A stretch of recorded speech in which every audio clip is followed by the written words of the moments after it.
I'm surrounded by blended Scotch whiskies tonight. That's a wee bit different for the vPub, and it probably means that things might be quieter because despite blended Scotch whisky being by far the biggest category in Scotch, the stuff that we tend to focus on round about these parts at the vPub is, of course, our loved malt whisky. However, I think recently, I've been spending a lot of time wondering about the types of whiskies, regardless of what category it is, that's presented or tasked with bringing new people into whiskey appreciation and whiskey enjoyment. That tends to mean it's the stuff that's available everywhere, the stuff that's familiar to people, and the stuff that's well priced. That often means it's a blend. Obviously, the most ubiquitous blend, the most famous blend out there is arguably Johnnie Walker, by far the biggest Scotch brand on the planet. And we're going to focus a wee bit on Johnnie Walker tonight, but it's not going to be in an obvious way. I'm going to sit my way through 7 bl- blended whiskies tonight, and only one of them is Johnnie Walker. I'm looking forward to it. I hope you are too. And I'll see you in a second.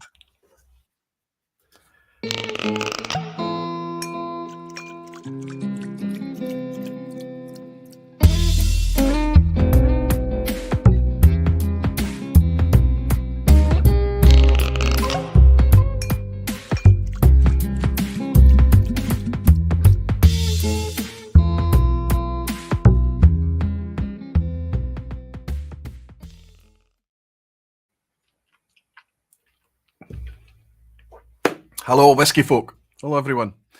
Welcome to the vPub. Welcome to another Thursday night. I hope you're all sitting comfortably.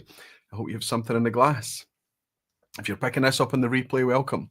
On the replay, I hope you've also got a comfortable seating position and something in the glass. And I wonder, for the people who are joining live or joining on the replay, I wonder if what you've poured, in the spirit of things, no pun intended, is a blend. If you're going with it, if you've got blend on hand that you're just drinking, I suspect that the majority of us that participate in the vPub are typically enjoying malt whiskies.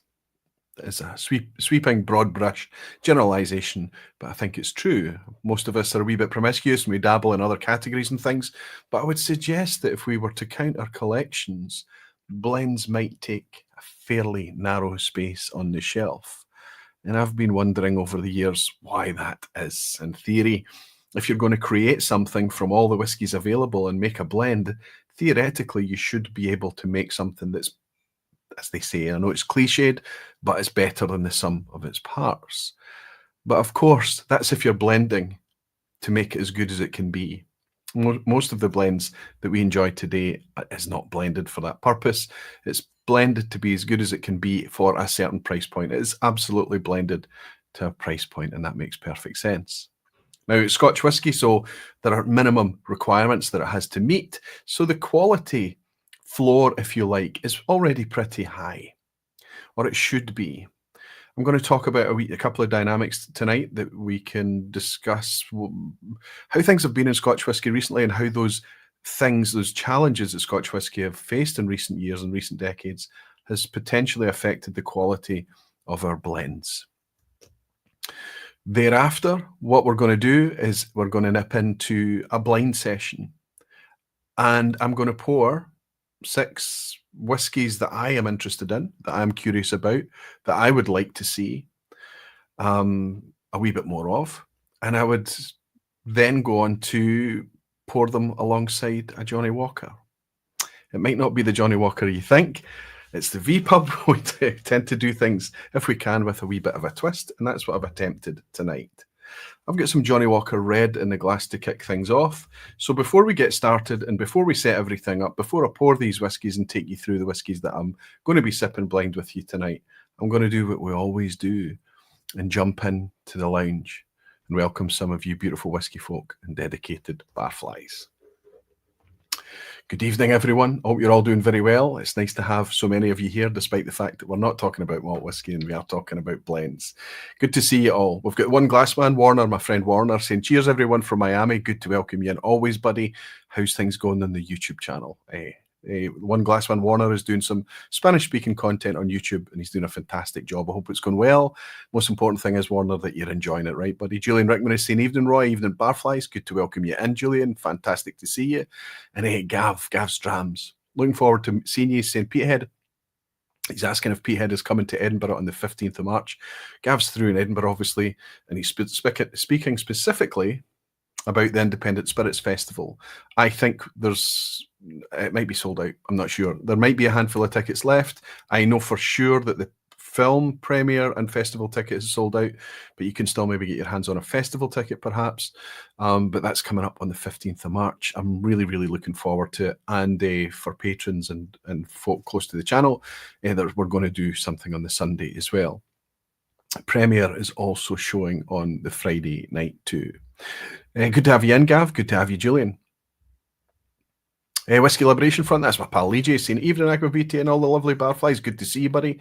Hope you're keeping well. How's things going with the Whiskey Club down there in deepest, darkest Wiltshire? Good to have you. Causeway Whiskey, that looks like Phil. Is that Causeway Coast Whiskey? That must be Phil. Even from sunny Florida, it is Phil. Only water so far as I'm painting my garage. I'll have a dram later. Hope everyone here is well. Good to have you in, Phil. I hope your life in Florida is working out at least as good as you imagined it could be, buddy. Let us know how you're getting on. Timothy H is saying, hi, Roy, long time replay watcher from Melbourne, Australia. Good to have you in, Timothy. He's saying, rostered day off today, almost 9 a.m.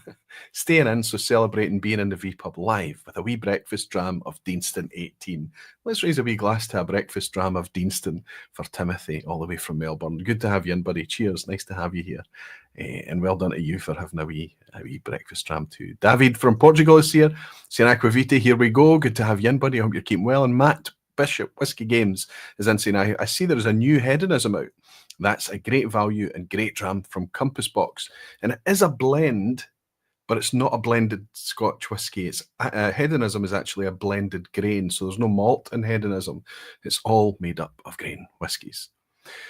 Raphael Nardi saying, will we see some entry-level blends tonight, Aquavite? That's going to be fun to watch. Well, we might kick things off with some entry-level stuff. Jerry Miller is saying, hello, Roy, dramming with my JW Island Green, a nice everyday sipper. Good for you, Jerry, in the spirit of things tonight.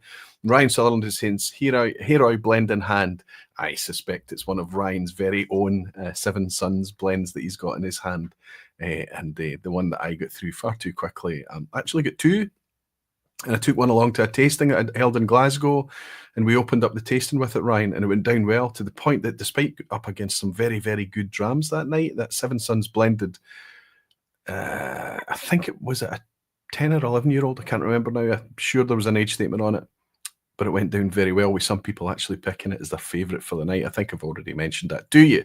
Gav's Rambus is saying, evening, Roy, lots of good blends out there. There absolutely is, buddy, and I'm glad that you've been able to engage with them. Hopefully we're going to happen upon one or two tonight. I don't know, all of these will be absolutely new to me, and a lot of them are going to be quite new to you guys as well. Jimmy Jazz is saying, good evening, Aquaviti, drinking Compass Box blends tonight, starting with Flaming Heart. Blended malt whiskey, Jimmy. Fantastic. It's a really good whiskey, but tonight we're going to focus on the category of blended Scotch whiskey, which is grain, coffee grain Scotch whiskey mixed with malt whiskey. Graham Young is saying, cheers, barflies. Hope you're all well. I'll be watching in the background tonight as I'm still at work. Cheers and enjoy, Graham. It's wonderful to have you in here, and I'm glad you can sneak a wee eye on the vPub while you're at your work. Jean Kelly saying, greetings, Roy. How confident are you of your ability to separate the wheat from the JW chaff and when blinded? I have very little confidence in myself. Actually, I went off and I grabbed some oatcakes to see if I could help my palate tonight. When I poured this, my first wee nose, I did pick up immediately what I thought was a puff of smoke. And I was like, oh, and then as I nosed it a wee bit longer, the smoke kind of dissipated and I started to get all sorts of other things. Some of them quite nice, some of them not so nice. And I just wondered about how my palate was. So I went off, had a couple of oatcakes. I don't think they're going to help, but I'll do the best I can. And regardless of how good or bad my palate is tonight, everything's going to be in a level playing field. And we're going to be focusing and putting the whiskey on test rather than me. We're going to be focusing on what one I like, what ones I enjoy, and trying to pick out favourites. Billy Bennett 75. That looks like the first time I've maybe welcomed you in, Billy. It's good to have you here. He's saying, got a McLean's nose in the glass and ready for the vPub. Cheers from Norway. Fantastic, Billy. One of our Norwegian watchers. There's quite a few of you over in Norway as well. Royal Vermeer, my pal Rolf Ebhead is often in as well, and a few others too. Drew from Arizona here, just popping in to say hello, Roy, and let you know that Tom and I enjoyed a couple of drams in the spirit of the vPub last night at our local whiskey bar. It had been too long since our last. It's amazing. They're in Arizona. Drew from Arizona, right? They keep losing the name. Thank you, Drew, for making it easy for me to remember these things. But obviously Tom, and there's other guys over there in Arizona as well. Scott Allen's in Arizona. There's other Arizona barflies, let's say. And despite the distance that they are from me, they're able to kind of hook up. It's happening all over the planet, and it's fantastic to see. I've got a new barfly I'd like to welcome. Ostpara 1986. Welcome to Aquaviti Barflies. It's saying, it's nice to have you, buddy. You and all the other barflies that have been supporting for a long time. Alistair Gray for 59 months, saying Mon the Blends. Bruce Bernard celebrating being a member for 36 months. Good morning, fellow Aussies and Kiwis, he's saying. And finally done, celebrating being a member for 14 months, saying evening, Roy, sipping on a timorous beastie 18-year-old. That'll be a blended malt as well. Finally done. Thank you for being here. Thank you for your support. Thank you, finally done. Thank you, Bruce. Thank you, Alistair Gray. And thank you to Ostpara, along with all the other barflies that click that join button underneath, keeping the vPub completely ad-free. I never need to go cap in hand to Google and share ad revenue with them because you keep it ad-free, supporting me through the barflies. Cheers to all of you. Thank you. I'll also mention that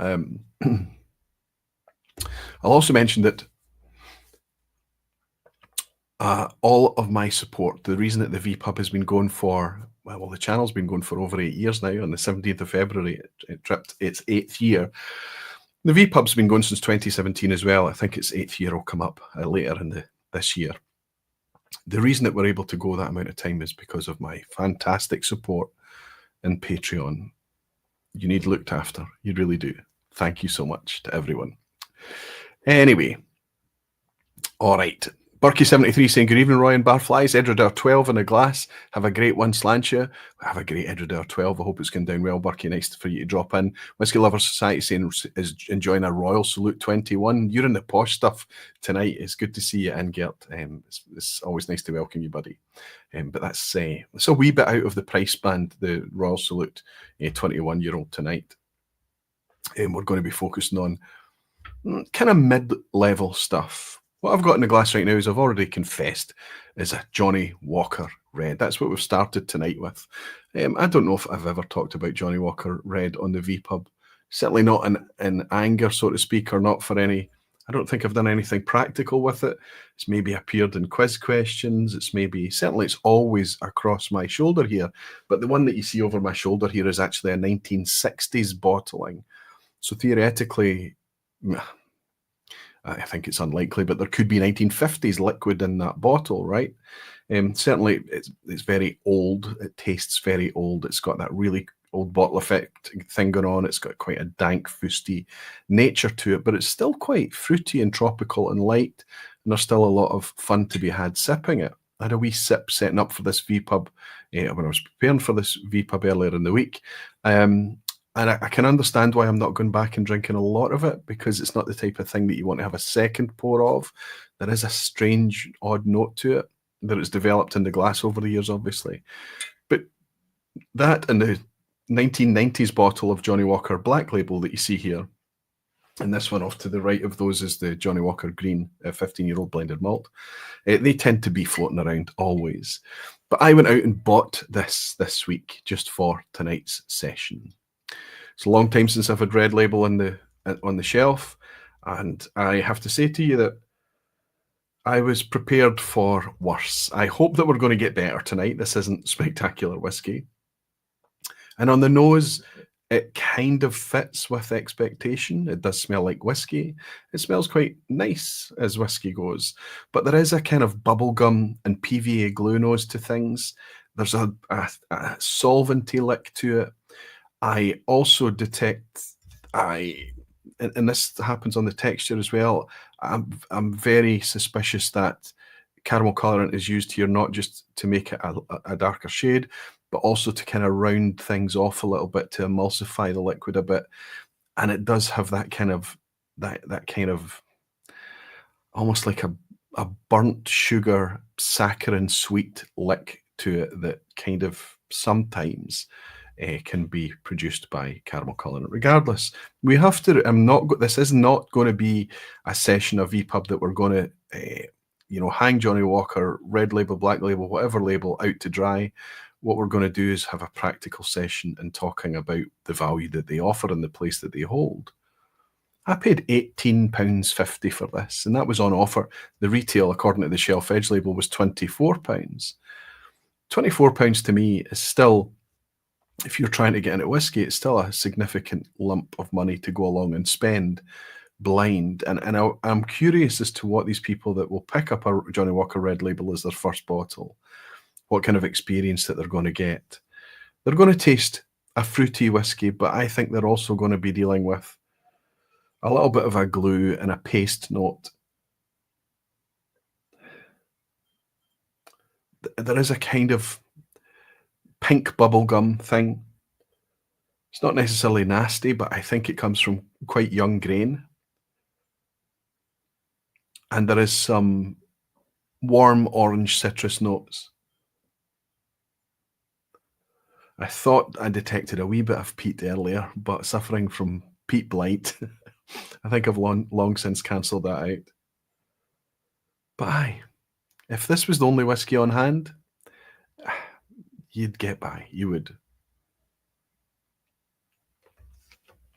I'm going to keep this in a glass, but this will not be in the blind lineup tonight. This is here just to remind me of what the baseline actually is. For £18.50, it gets a pass. For mid-20s, there's other things out there. Maybe some of them are in the lineup tonight. Let's move on, because I also have this on hand. This is a very recent one. This is the first time I've owned this bottle shape of Johnnie Walker's Black Label. I think this is the latest bottling. It's slightly taller than the last one, and they've got a kind of tapered chamfered edge here on the corners, so it's not completely square. In fact, you might be able to see how they've cut the corners. Maybe it's actually been like that for a wee while, but in my memory, the Black Label used to be a wee bit like this at the bottom, perfectly square. So I think they've had a sympathetic upgrade. I have to say, holding this in my hand, there's always with square bottles a sense that the glass is really quite thin and that weird sound from it. But I have to say, it's quite an attractive thing. It's pretty presentable. I think if you were coming along and picking up whiskey for the first time and this was the bottle that you picked up off the shelf, I think you'd be holding this saying this looks okay. As far as I know, all Johnnie Walkers tend to have a aluminium screw top. So yeah, you've always got that crack sound rather than the cork pop from them. But that's fine. That's what people are expecting at this type of style of whiskey.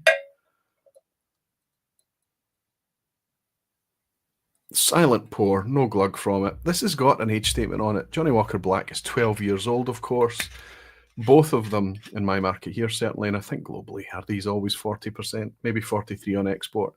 But 12-year-old age statement, 40% ABV, the minimum ABV that it has to be whiskey. And yeah, so I've cracked fresh tonight to give me a bit of a baseline on where we're at with Black Label. But neither will Johnnie Walker Black be in the blind lineup tonight.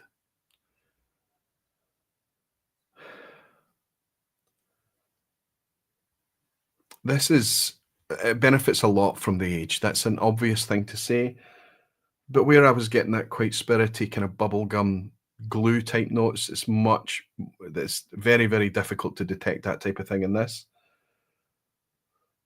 But the nose on this is also, and you have to say, I have to be honest with you because I'm hanging out with you. It's you guys I'm with here tonight.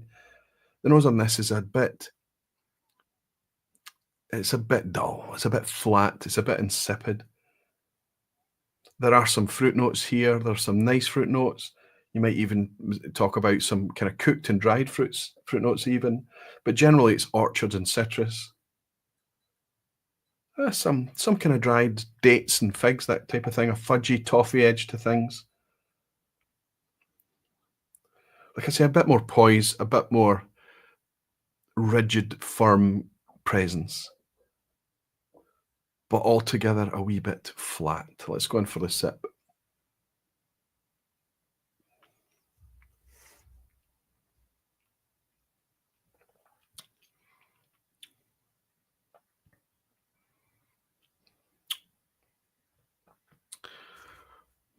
A wee bit like the red. It's better than expected, but still not great. Okay. The retail price edge, the shelf edge label for this said £35. £35. Sorry, but I know it's 12-year age statement, but £35, you're in malt territory here. And even there are some natural malt whiskies that you can pick up at that price as well. Maybe they wouldn't carry a 12-year age statement. Maybe they'd be a little bit younger. But in terms of texture and body, heft, weight, flavour, mouthfeel, everything would be amplified, would be much better. Not just because it's malt, but just because it's been handled more sympathetically. There's no caramel colorant added to it to give that kind of flat emulsified effect. And it's not been chill filtered in order to give it that kind of nice polished sparkle. So maybe your malt whiskies will maybe cloud from time to time, but that's because they're natural. Again, it's difficult. This is just, I wanted there to be some obvious big flaws here. Maybe it'll show itself up a wee bit later, but it's not. It's just pretty generic whiskey.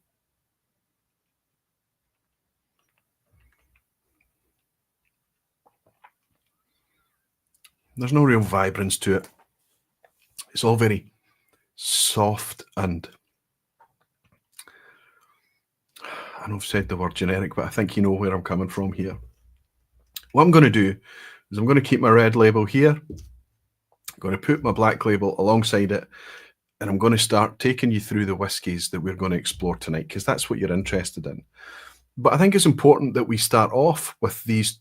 If we're going to say that we don't drink these and we don't buy these and we tend not to keep them on the shelf, we don't have them as part of our collection, and people come in and they want to see what we're drinking and what we're enjoying, and they don't see the familiar whiskies that they recognise, we need to know why. We can say, oh, they're not great and I don't like those. Well, when was the last time I'm doing it in order for you not to do this? There's nothing in those two first sips or glasses that's going to make me suddenly tear up my opinion on Johnnie Walker Red or Johnnie Walker Black and recommend all of you guys go out and pick up a bottle. But what I'm saying to you is, if you're out somewhere and that's all they have behind the bar and you're in the mood for whiskey, if you're in someone's house and they offer you and they ends up pouring you this, don't fret. Don't get uptight. Relax. Still, with diligent effort, you can still enjoy it. But let's take you through the whiskies that I'm actually going to share tonight.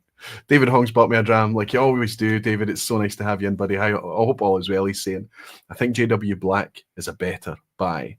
Well, £35 was the shelf edge label, David, and I picked it up for 28. So again, I got it closer to, well, actually the recommended retail for, or closer to the recommended retail for the red label. So from that respect, if we are getting them discounted and on offer, I would say so, but I wouldn't be paying RRP for it. I'm glad I got it a wee bit cheaper. But buddy, I'll raise a wee JW Black to say thank you for your generous dram. Thanks, David. It's always nice to have you in. Here's what we're going to do. In typical Aquavitae channel style, lots and lots of coloured dots. Hopefully I don't need so many. Out of the 7 glasses I have in front of me here, I am going to put a coloured dot on the underside. Now, this screen here is probably too me for me to know. If I shine that in certain directions, I can see that that's green. But it doesn't matter. I don't need to see it. I won't be focusing on that. I don't want to know what the whiskies are. It's not me that's on test tonight. It's purely the whiskies that's on test tonight. So it's just a case of me going through and talking about them and vocalizing what I'm picking up in them, whether it's a pleasant experience, and trying to sort things out. I'll keep wee notes actually as I go along and trying to sort out and rank them 1 through 6. But there is a 7th whiskey. Anyway, we'll put the green dot on here, and our first bottle will also get a wee green dot. And this one is a bit of an outlier. I've got 7 Scotch whiskies here. One of them, sorry, I've got 6 out of the 7 whiskies, I've got 6 of them are Scotch whiskies. This is the only one that is not a Scotch whisky. And this is going to be the first dram that I pour tonight. By the way, I should mention to you that all the glasses that I have in front of me are clear, non-logo, non-branded Glencairn glasses. So there's no other visuals to pick up. But it's like, it doesn't matter.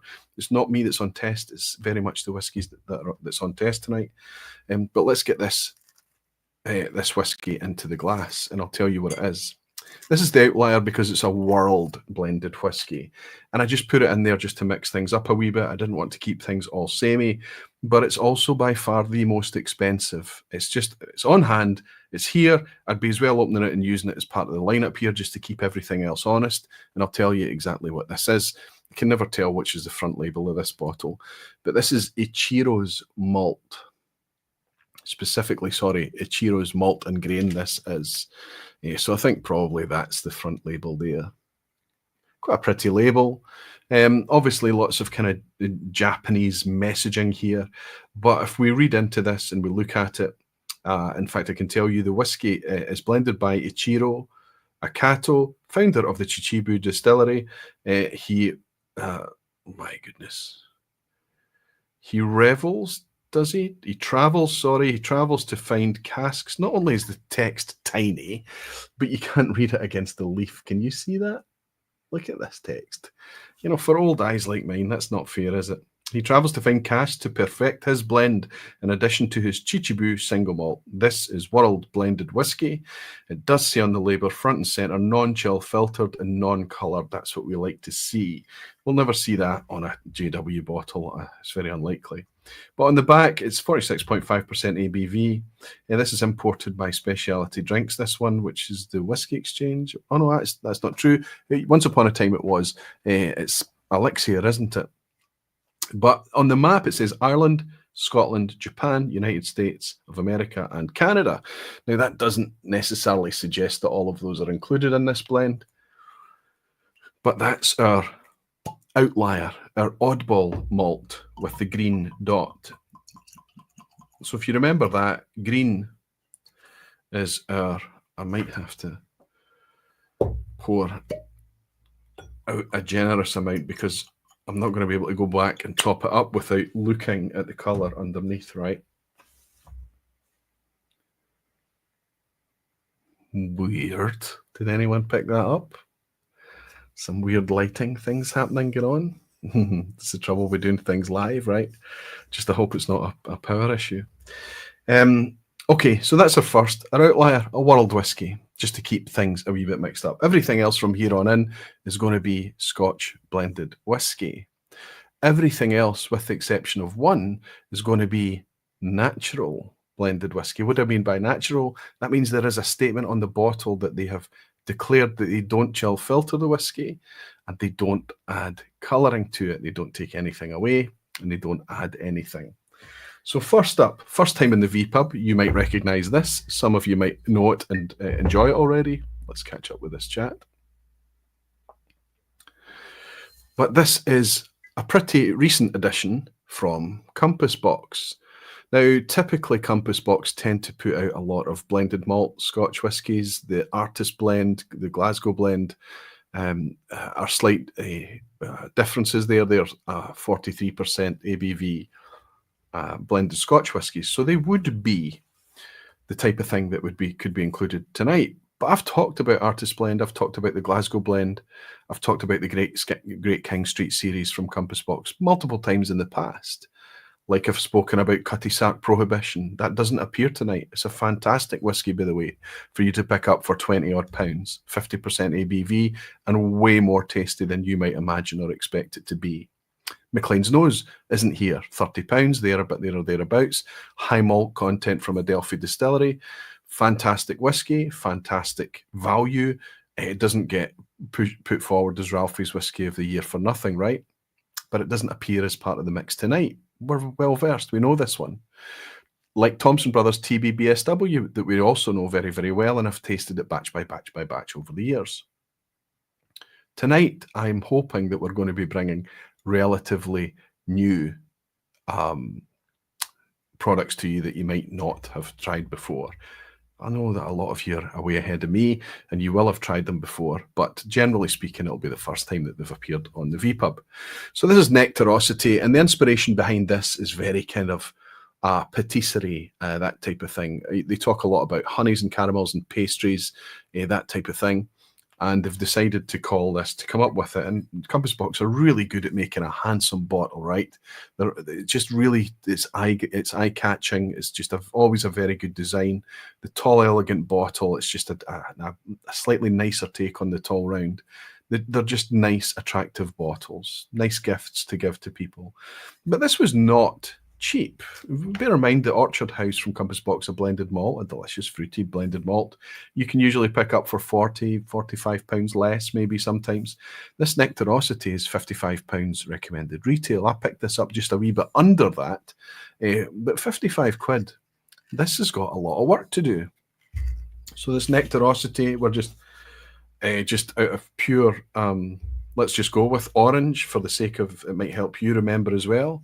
It's going to go in the orange glass, so we'll put the orange dot underneath. So I can see that that's orange. So I'll just make sure that I'm not looking at the screen. Like I say, not that it matters. I don't want to be cheating. I'm not cheating when it's the whiskey that's on test and not me. Anyway, I'm just trying to work out what my favourite is. So let's get this 46% ABV, blended Scotch, Nectarosity into the glass. Now I'm going to pour a wee bit more. I don't need to drink all of these tonight, but I'd rather have more in the glass because it means I don't need to go back for a repeat pour. And I'll put a wee orange dot on the front of that there just to remind myself that Nectarosity is the orange dot. I wonder if I should have these lined up behind me. Maybe I should do that.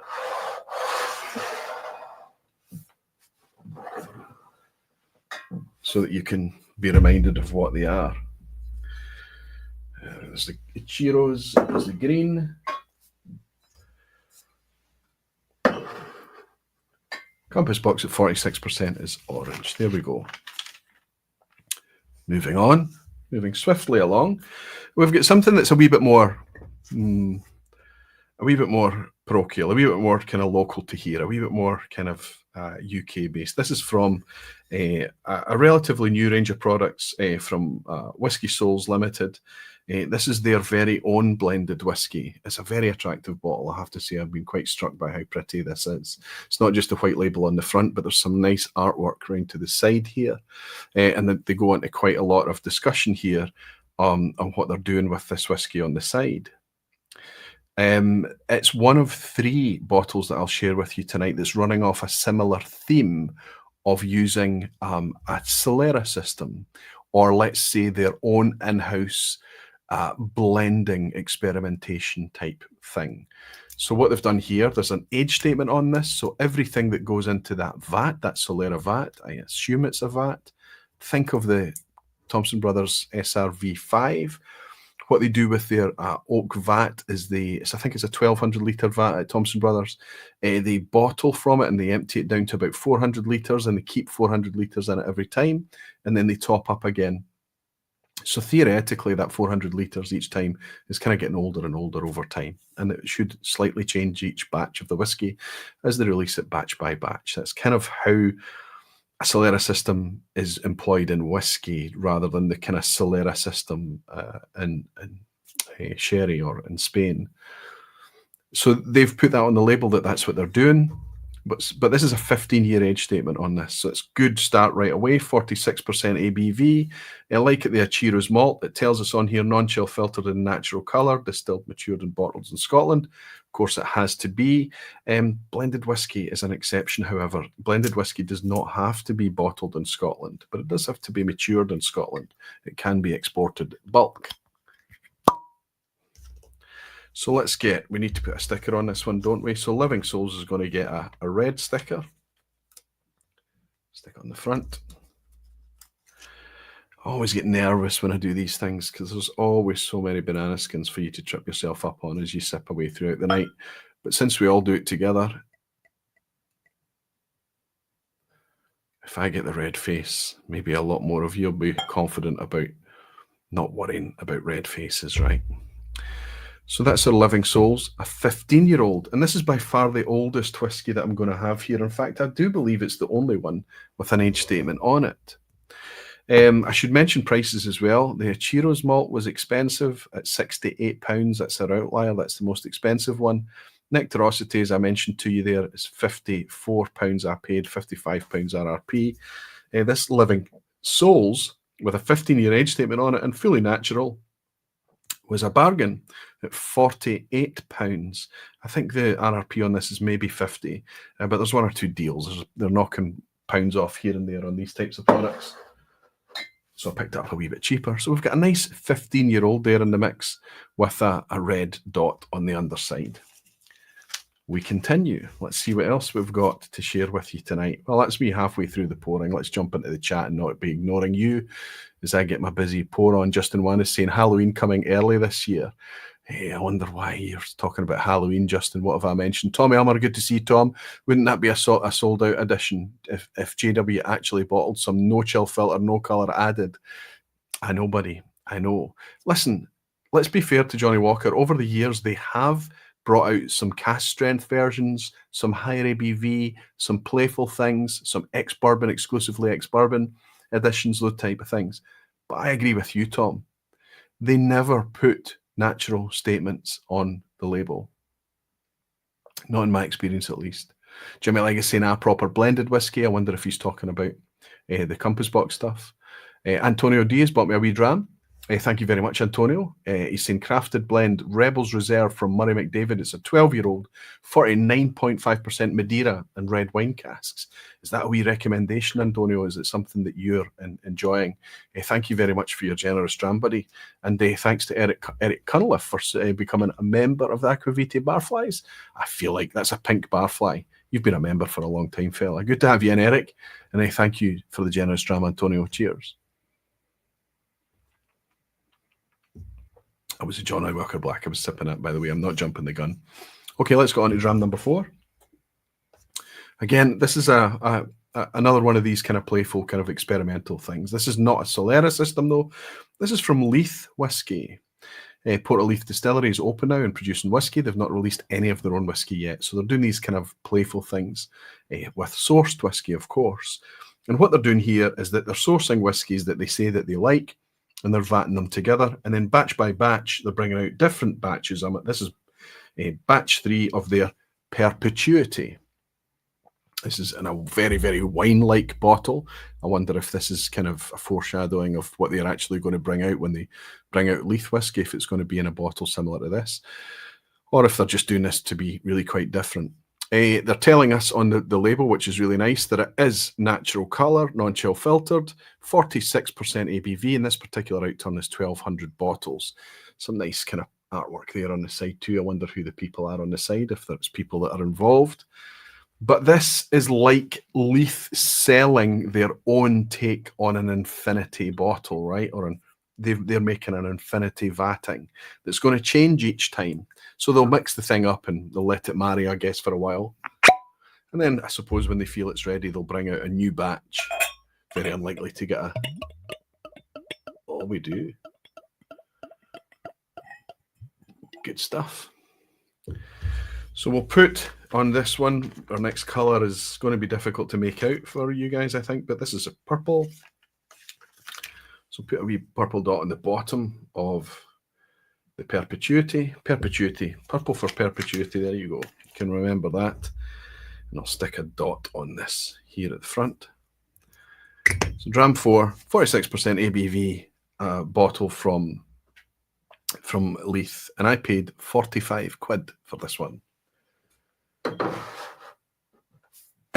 There we go. Moving along. We're at the yellow dot now. Which dram is going to get the yellow dot? Now, this is an interesting one. It's the only one that came with a box. Well, the Johnnie Walker came with a box as well. That might give you a hint as to what the one I'm going to be using tonight. This came with a box, but this is a Ardray blended Scotch whisky. Now, Ardray is a name that just appeared on most people's radars in 2024, but this is super, super interesting to me for a few reasons. This is, there's no age statement on this, but it's bottled at 48% ABV. It's slightly more expensive than most. I paid, I think, 60 quid for this. Ardray, 58 quid, a little bit under 60 quid. I think the RRP on this Ardray whiskey is 60 quid.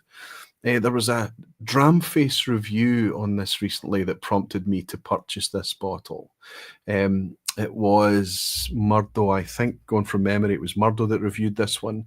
And it struck me as something that I would want to look into a wee bit more. This is from Beam Suntory. Beam Suntory own a number of Scotch malt distilleries. They own Glengarry and Ardmore, they own Laphroaig and Bamore, and they famously own Auchentoshan and the Lowlands as well.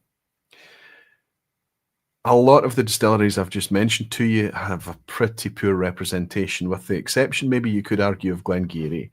Ardmore is kind of neglected. They have their legacy non-age statement and maybe one or two occasional extra releases, but not much.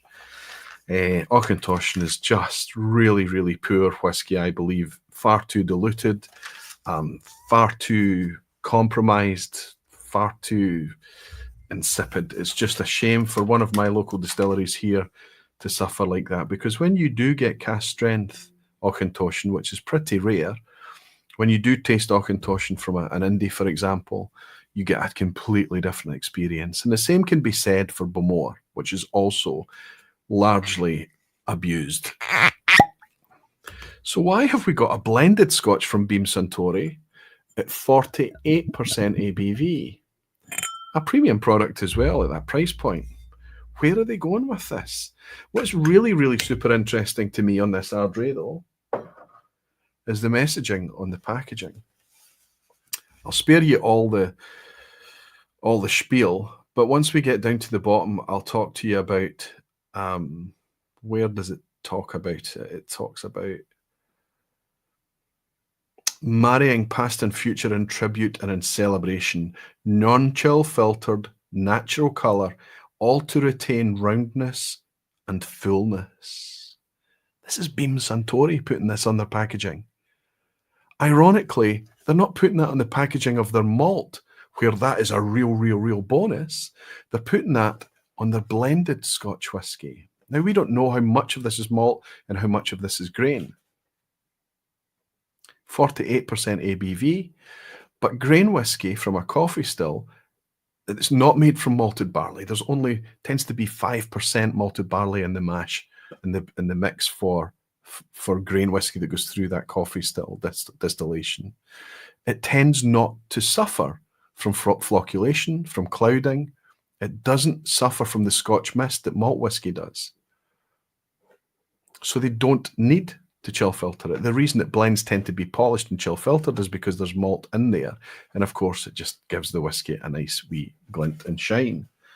So that's our yellow. Did I put a sticker on that? I did. Our Ardray is our yellow whiskey from Beam Suntory at 48%, unchill filtered, fully natural. And then we've got one more before I reveal the Johnnie Walker to you. And this one is going to get a pink sticker. And this is a wee bit of an outlier as well. I've not happened across this before, but this is our budget entry. This is from Duncan Taylor, Black Bull. I think it's Duncan Taylor that make Black Bull, isn't it?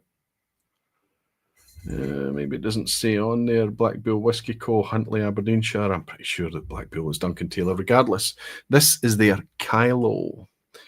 Black Bull Kyloe, named after the breed of cattle, obviously. This is 50% ABV, so we're up there at the Cutty Sark Prohibition bottling strength.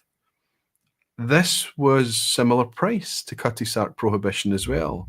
And they have a couple of different expressions of this out there. I picked up, just for the sake of tonight, the one that took my fancy is the one that they're calling the Peated finish. Peated finish? I don't know what that means. I think it must mean that they're taking their malt whiskey and putting it into ex-peated whiskey casks. Peated finish is an odd expression, isn't it? Malt is either peated or it's not. Anyway, this is the outlier on price in the other direction, because this little Kyloe is non-age stated, but 50% ABV. Black Bull Kyloe was £29. So we're down in the realms of kind of a McLean's Nose type price point, that type of thing. No information on how much malt content there is like McLean's Nose. It just blended Scotch whisky, peated finished. That's all the information that we have. ABV. On the back, they talk about the cattle. Black Bull Kyloe peated takes over bold Black Bull Kyloe blend and finishes it in ex-peated casks for a well-balanced smoky flavour experience. There you go. So that's what we're going for. Can I get any smoke on this? Aye, there's a wee bit of smoke there, definitely. Whether or not I pick it up as I'm sipping it blind, we'll see. And I know what you're going to say to me. You're going to say, "Oh, you know what you're pouring and where everything's lying out." Don't worry about that. I'm very good at confusing myself. Watch this. And I'll keep these out of the way for now. That's my red and my black. So that is this. These are the 6 new, interesting whiskies, blended whiskies that I was curious about, that I'm going to put up against a Johnnie Walker. I don't think it's fair for us to put any of these whiskies up against Johnnie Walker Red or Johnnie Walker Black, because Johnnie Walker Red and Black, as already discussed, they're 40% ABV. They're absolutely diluted down to the minimum they need to be. They are that absolutely chill filtered. They are absolutely coloured.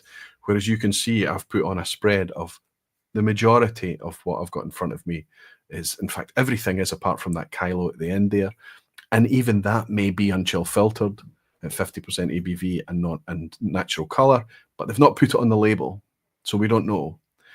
That said, that's the exception. Everything else are integrity bottlings of blended Scotch whisky. So where do we go for a Johnnie Walker to compare like for like, to compare apples for apples? What do we do? That was the challenge I had. Jonas is saying the story about the wine bottle from Leith is that one of the founders is French married. Okay, so it is a deliberate choice, as we imagined it would be. I wonder if that's going to be a thing going forward. And David is saying Bushmill Blackbush could also be a great world whiskey outlier. Higher malt content and full of flavour, also a very decent price. I have several stashed all over friends' houses, lol. So it's a wee guilty pleasure for you, is it, David? Bushmill's Blackbush. Amy Barrett is saying it is indeed to do with the wine trade, but links to the label with building a wine barrel and also links to their table whiskey. That's right. That was also reviewed on Dramface, the Leith table whiskey in recent months. A touch of irony there from Beam Suntory. Absolutely. That's what I said, Helen. It's just so ironic that they do that with their blends and yet their malts are diluted within an inch of their life. It's weird.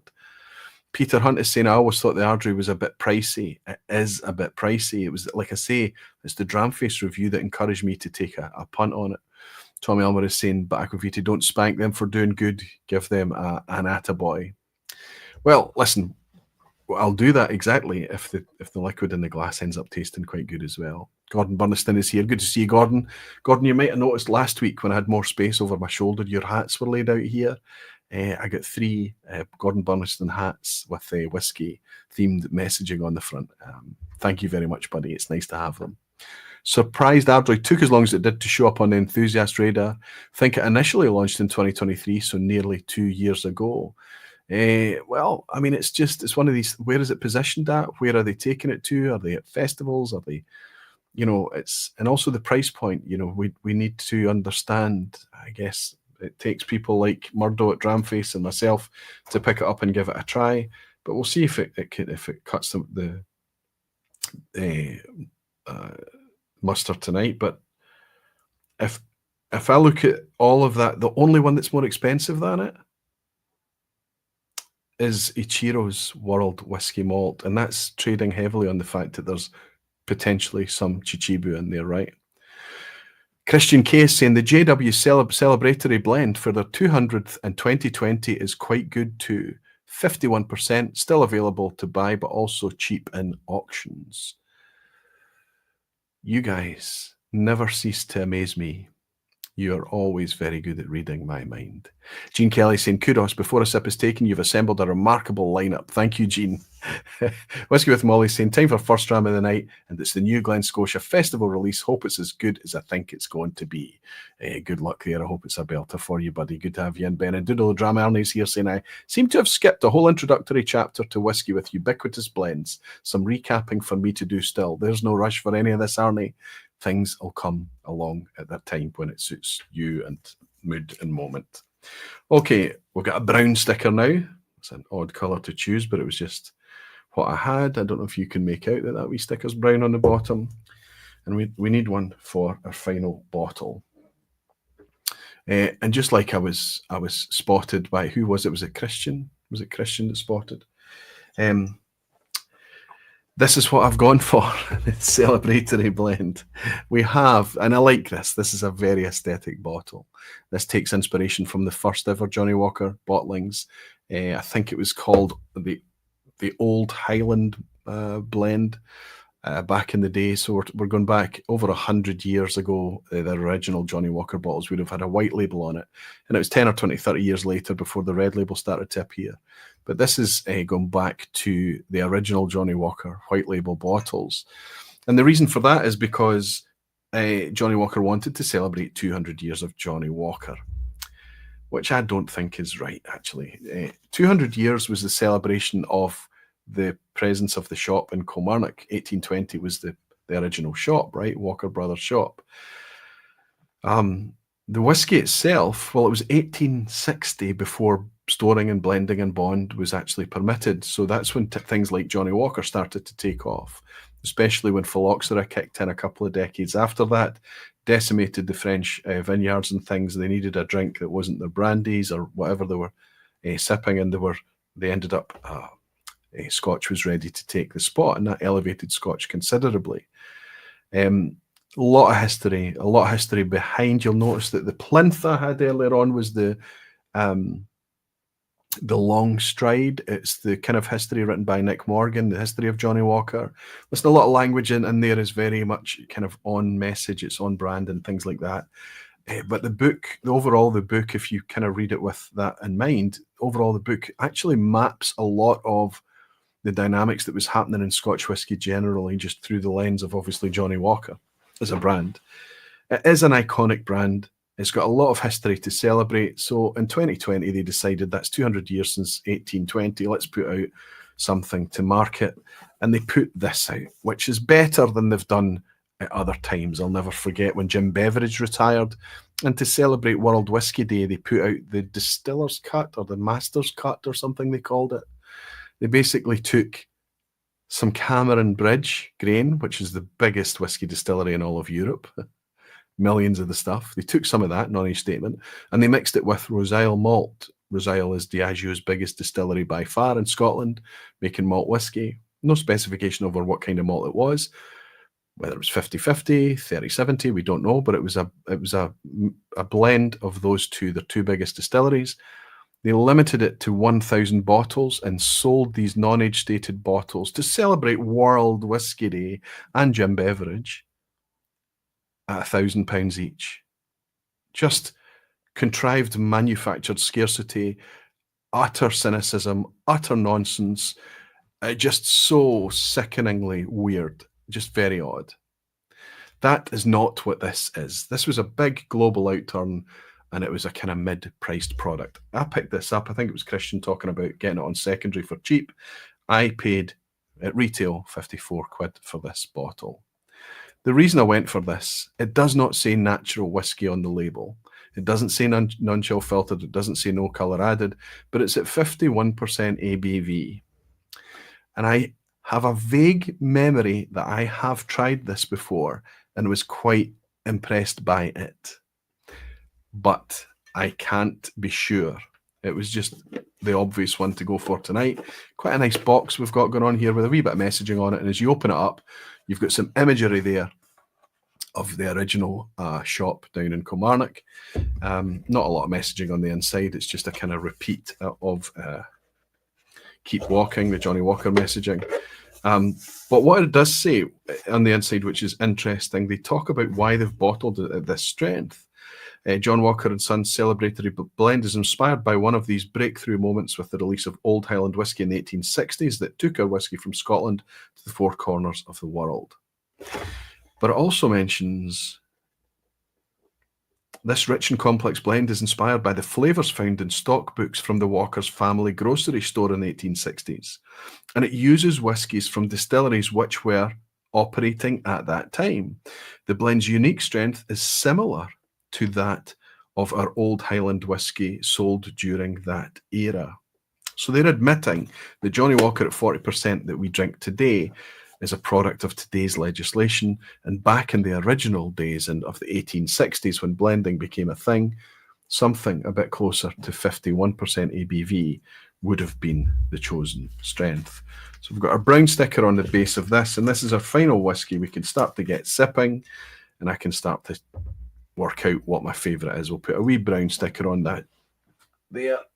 And I know that you're not going to be able to see it as I swing around, but it's part of our lineup there.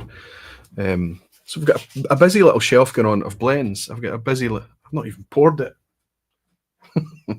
How many of you noticed that going, he needs to pour it, he needs to pour it. Let's catch up with this chat. Road to Drama's bought 10 gifted, he's gifted 10 Aquavitae memberships. Alberto, you're a superstar. Thanks for your generosity. Screw top. It's a crack. See if we can get a glug out of it. No, silent pour, stealth pour. That's our 7th whiskey for tonight. So how am I going to sip these blind? Well, I'm going to do what I always do when I'm doing this type of challenge. I tend to sit here and talk and absent-mindedly just move the glasses around. Now, you might think that you can keep track of that as you do that absent-mindedly, that you can work out exactly what's where and but it is, I've got no idea. Just even though I'm looking at what I'm doing, I've got no idea where anything is. I can't tell one from the other. And you might have noticed that there's actually one or two slightly paler whiskies in the lineup. I'll shuffle them around a wee bit more, just to make sure I am completely confused and I don't know what's what, and I'm not going to have any favourites necessarily. We all suffer from bias, we really do. We have, and sometimes it's really, really quite deep. It's something that we don't immediately recognise. We say that we're impartial, but we're really not. We're branding, messaging, past experiences, moments that we've had with people, with the whiskies and things like that in the past always play into it.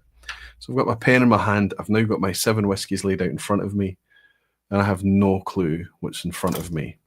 The only way I can think to keep you guys engaged, as long as I continue to look at the lens, I can't see what's in the bottom of the glass. I can't see the colour. For me to see the colour, I need to look at that screen over there. So we're not going to do that. We're just going to focus on the whiskies. I'm not testing myself, thankfully. I'm just kind of going to look at the whiskies. So you know which is which. I should have there should be a wee, I'll just give you a reminder. Ichiro's is green. How would we remember that? Ichiro's is green, I'm not sure. Compass Box Nectarosity, that's quite a good fit. It's an orange bottle label, so it's an orange sticker. Living Souls is red, so the 15-year-old is red. The Infinity Blend, the Perpetuity, is purple. Perpetuity purple, we can remember that, right? Ardray is yellow. And finally, we've got a pink. The Black Bull Kyloe is pink. And finally, our Johnnie Walker Celebratory Blend 200th Anniversary Edition is brown. Okay. Keep a note of that, if you will. Or if somebody writes the list and highlights it, I'll pin the comment. There you go. Whatever this is a nice nose, straight out the traps. Quite a nice nose. A busy nose. Lots of, I think you would need to sit with this. I think you'd need to sit with a wee dot of water to kind of bring tease things out. It's quite, oh, yeah.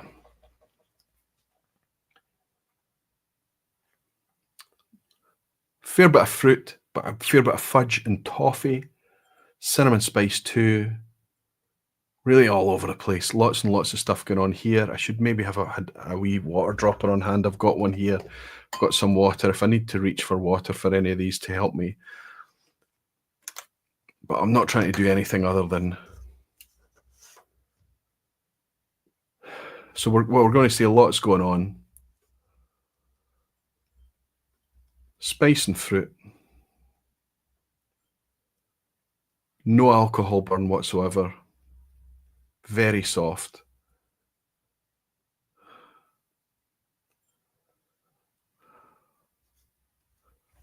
But also a wee bit busy and a wee bit, and I don't want to be negative, but a wee bit generic. Let's have a wee sip.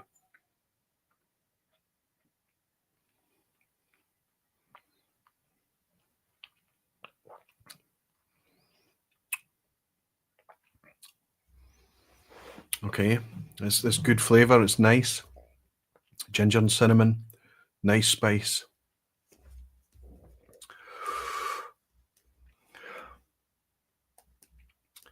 Good arrival in terms of mouthfeel, but the finish is quite, it kind of goes a little bit blend-like, grain-like on the finish.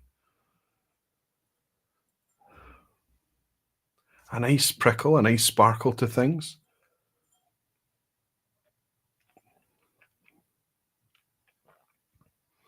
So where the Johnnie Walkers, the red and the black, were quite flat, the ABV is just lifting this. This is actually... It's one of those whiskies, there's enough interest there, there's enough sparkle and enough life and vibrance to it. It's one of those whiskies that every sip is going to bring something a wee bit different.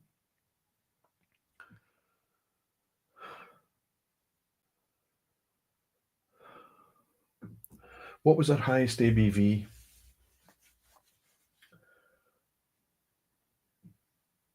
Ichiro's Malt, maybe? No, Johnnie Walker is the highest ABV at 51. Oh, and we've got the Black Bull there. That's also 50% ABV. There is nice ABV to this one.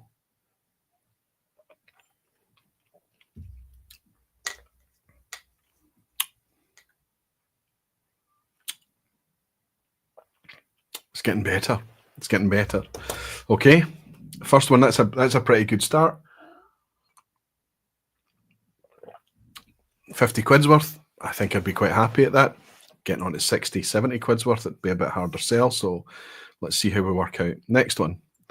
Again, I'm going to stare at you, so I'm not looking at the colour. You guys can look at what the colour is. Hopefully it focuses and you can see.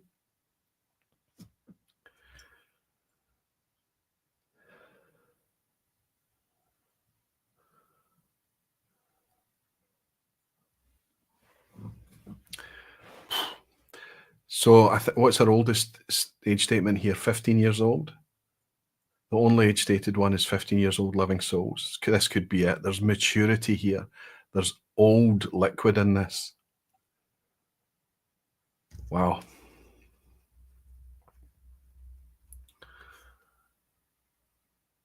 I'm not suggesting it's all kind of leather and armchairs and old bookstores and that type of thing, but there's definitely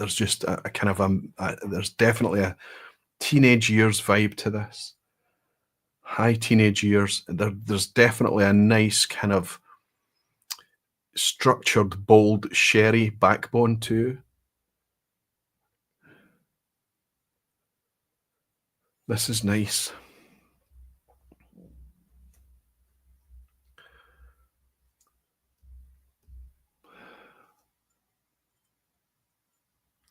There's a wee bit of spice, but it's soft and warm. It's not a peppery, it's not a prickle.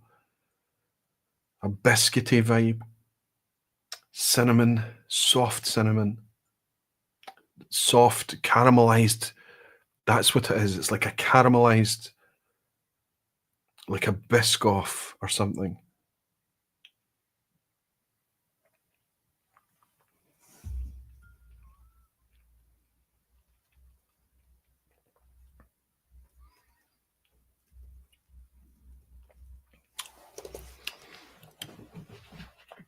Sherry cask.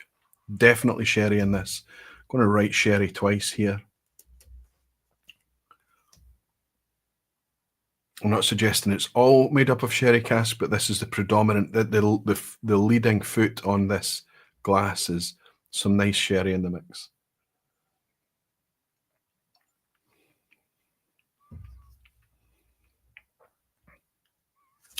Do I prefer it over the first one? I think maybe I do. I think maybe I do.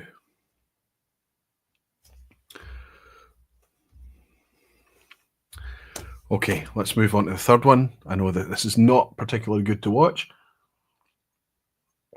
but after 3, I'll jump into the chat and hang out with you guys for a wee bit and get back to it again. Give my palate a wee bit of break in between times. So number 3, slightly paler in colour. You can see that. Maybe you can't see that. The camera can't pick it up, but there's just maybe 1 or 2 grades paler colour to this one. Wonderful, bright, sharp lime and kiwi. Much more fruit. Much more fruit. White fruit. Kiwi is just so vibrant. Green kiwi. Wow. Green and white fruit.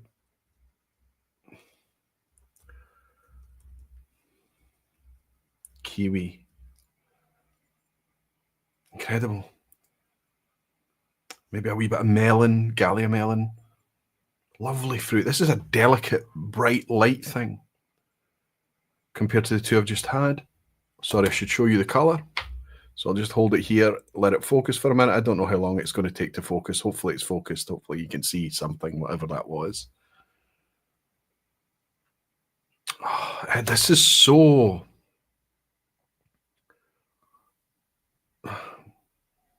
I need somebody to be here and say, can you smell kiwi? No kind of sense of alcohol or high ABV or burn or anything, just very delicate, very poised. But there is a wee solventy edge. There is a solventy lick to this. It's not bad. It's good. It's not a negative way.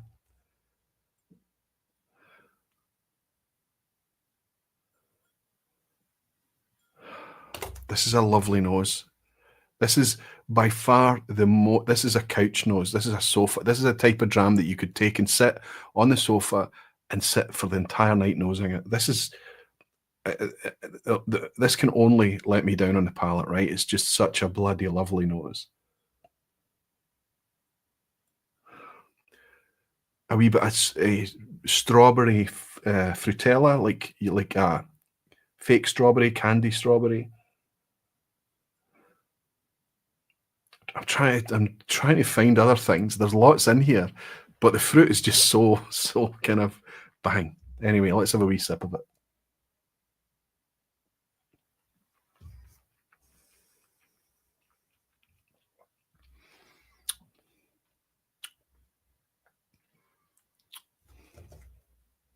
Getting some more. The fruit does carry through, but the development is quite quick after it, and it turns things a little spicier. Not spice from ABV, but like a soft ginger. Soft spice. And a slight kind of milky edge. A creaminess on the finish.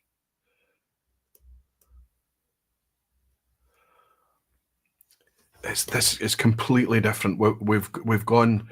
This makes the first 2 look similar, and they were not.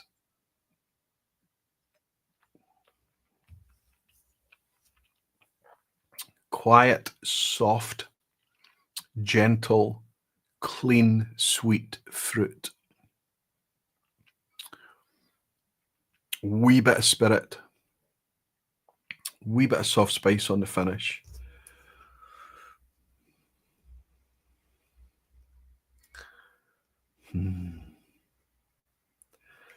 Okay, I'm not scoring these. I'm just giving them wee ticks, and as I continue to go back, I'll give them more ticks. But the first 3 have all scored a tick already. What say you guys? You might remember what I've sipped. I'll let you, right, I'll hold these up again, and you know, if I'm looking at you, I can't focus. I have to look here to see what it is, so I'll just look at you. Here we go. That's the color of that one. It's the first one, that's dram 1. I'll tell you what how they match up here. This is dram 2. I hope the camera's focusing tonight, I really do. And this is dram 3. And the colors that we have, green is Ichiro's Malt and Grain. Orange is Nectarosity from Compass Box. Living Souls is the red dot. The Perpetuity from Port Leith Distillery, their Infinity bottle, if you like, is purple. Ardray is yellow. The Peated, I'm pretty certain I've not had the Peated one yet, but I might miss it because it's finished in peated cask rather than being peated whiskey. That's Black Bull Kyloe. Here is the bright pink. And then the brown dot is the Johnnie Walker. I don't think I've had the Johnnie Walker yet. It doesn't feel like I have, but I don't know what would give it away. I don't know what I'm looking for there. But what say you? So in 2060, says Sam. Sam, is that the first time I've welcomed you? It's nice to have you here. We can expect another celebratory blend from them again then. That's right, with a proper 200-year celebration. I've got a suspicion, Sam, that Diageo will find a lot of ways to celebrate Johnnie Walker in between times, eh? Keith McKenzie saying, Aquaviti, I thought the Ardray was linked to Big Cameron of the Scotch Bar in the Balmoral in Edinburgh. Oh, okay, that could be the case, Keith. I'm not very sure, first to my ears. Amy Barrett is saying, and it's Master's Cut. Ah, okay. So that's talking about the Rose Island Cameron Bridge blend. It was £1,000 a bottle, non-age stated. Cheers, Aquaviti. Hope you get some use out of the caps. Maybe if summer shows up in Scotland this year, I might keep my baldy heed for getting some sunburn. Thank you, Gordon. Peter is saying that picture is without colouring. Great start. The Johnnie Walker. I've gone a wee bit far up the chat here, haven't I? I need to move down and catch up. David is saying, bought and read the book after your whiskey books vPub, and it was great. Another great advice. Your advice keeps immaculate, adding self-aggrandizing and echo chamber. What a community. So you're learning wee idioms and tons of phrases well, David. It's fantastic that we can bring you some wee added value from time to time too. That's good. I agree with you. It's a fantastic community. Stevie O has been very, very generous tonight. He's gifted 20 Aquaviti memberships out to the community. So there's a lot of you guys out there that have access now to wee channel themed emoji and a wee Barfly loyalty badge and things like that too. But more than anything, Stevie and you guys are keeping the vPub ad free.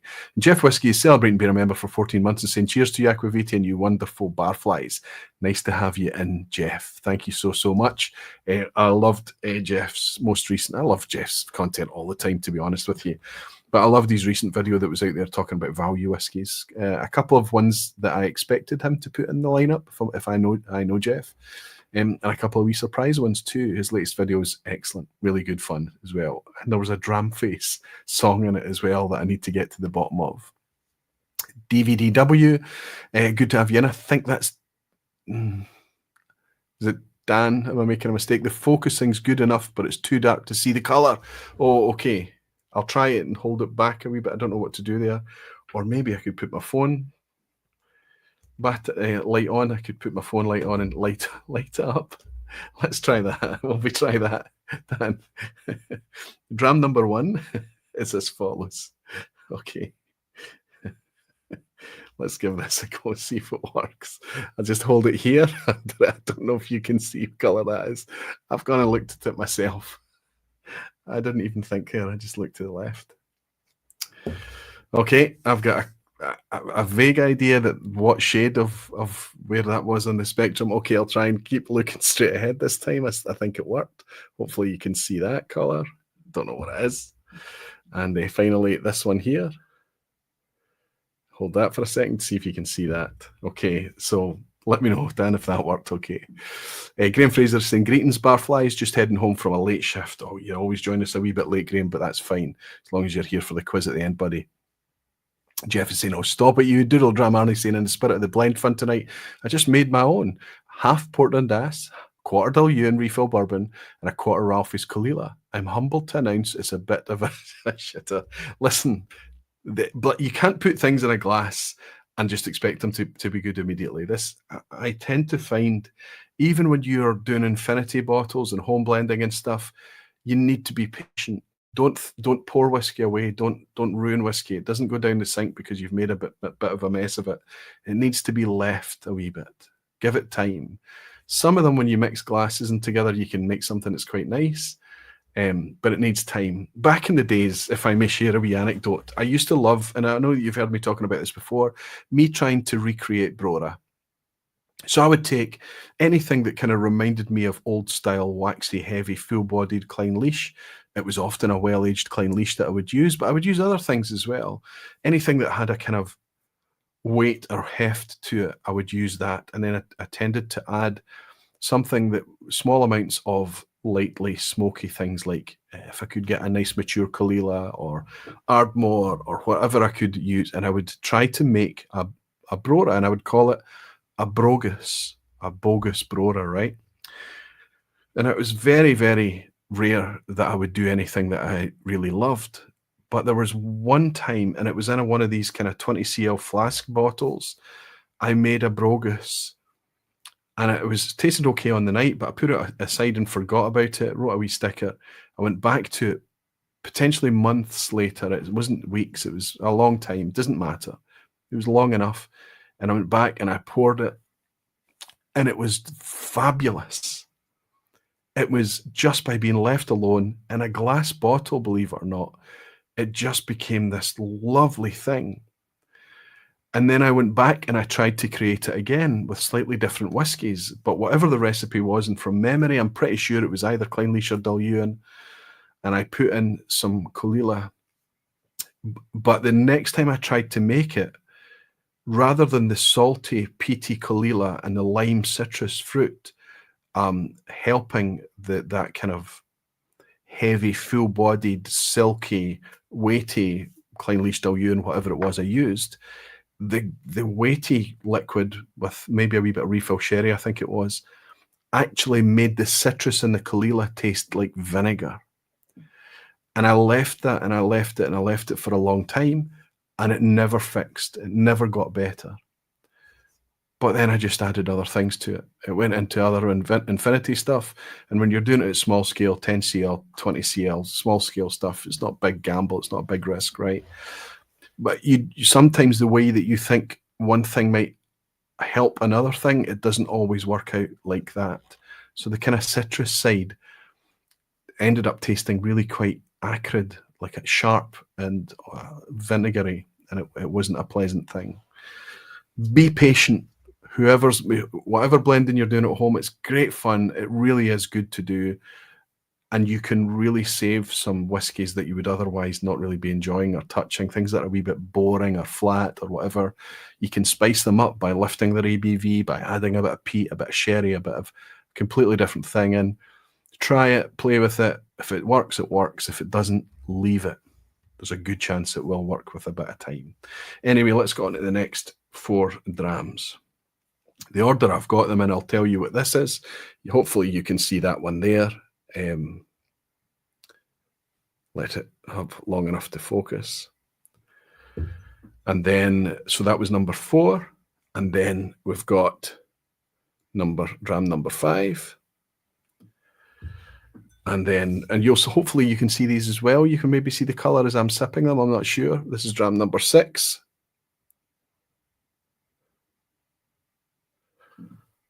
I looked at that one. Bloody looked at it. And dram number 7. There we go. Grab my pen and make some notes. I can clearly see dram number 4 is quite a bit lighter. This one here is dram 4. It's quite a bit lighter than anything else I've had. I don't know how that relates to whether it helps me here. I can see that the Black Bull, the pink one, is really quite light.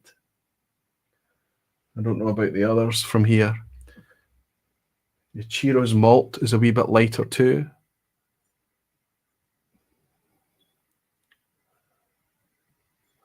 There's either high alcohol here, maybe a wee bit of peat. This is dram 4, whatever colour this is. There's no dot on this. Did we forget to put a dot on this? As I look in the top, I can see there's no dot. It's either fallen off, I can't see it anywhere as I was mixing them round, or I've forgotten to put a dot on the bottom of that one. That's spirity and young. Straight away, that's suddenly where everything was getting quite exciting and elegant and lots of flavour and things. I'm getting a lot of youth in this one. So what we might need to do with a process of elimination is to work out what colour this one is. Apologies, is the dot fallen off of any others? Well, that's still in place. Those are as well. By the way, from my perspective, hopefully you can see, I'm not looking. You can see I just see a white dot from my side. I don't see any dot from this one, but this is young.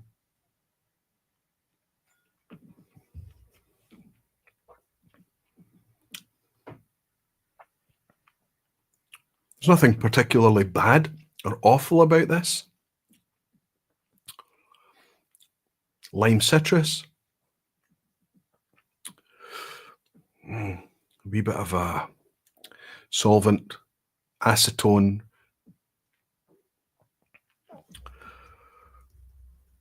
So maybe a little, yeah, this needs a wee bit, this needs a bit more time. This is quite a young whiskey.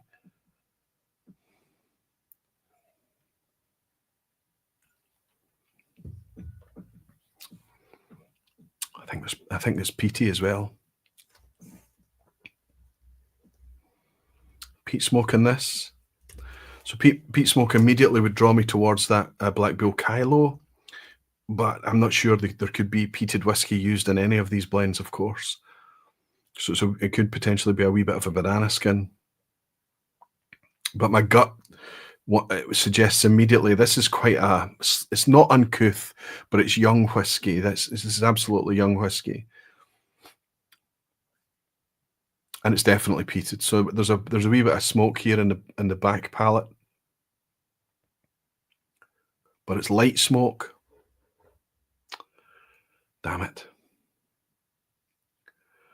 Okay, whatever one, hopefully you guys at home can work out what that is. It'll become clear at the reveal at the end what I'm sipping here. But this is we've had 3 very, very good whiskies. I think I would suggest that if I was to rank those first 3 whiskies, I would say in order of my favorite to least favorite is kind of 3, 2, 1. So we've had good, better, and better. And then this one, oof, it's very obvious, not just by its color, by the way it noses, by the way it tastes.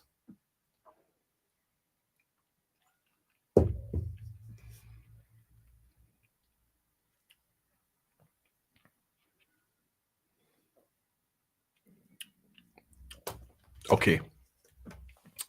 This is a wee bit reminiscent.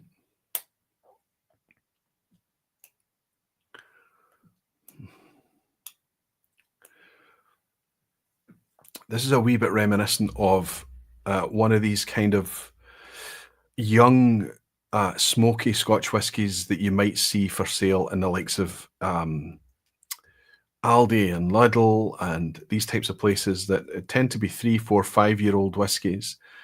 The grain whiskey in this, it's bringing a lot of youth. It's bringing a solventy acetone thing into it. There is lime and lemon there. There's a bit of citrus. There is a sense of smoke. But that's quite clearly going to struggle against the other company that it's in tonight.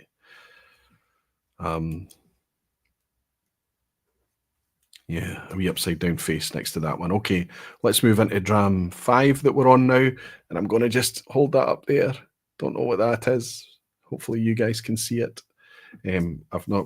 Hopefully you can see it at this distance as well. We've gone up again a notch here. This is better. This is, you know, some of these I'm nosing tonight, and I'm really not confident I would be picking these out as blends. They're not obvious. That last one was there's obviously a lot of grain in there, that last one I just had. But this one here, maybe just in contrast with that last one, this one here is suddenly tasting much more mature, much more cask action going on here. Summery, warm red fruits. Wee bit of rhubarb, a tinge of a kind of nice kind of sharp fruit.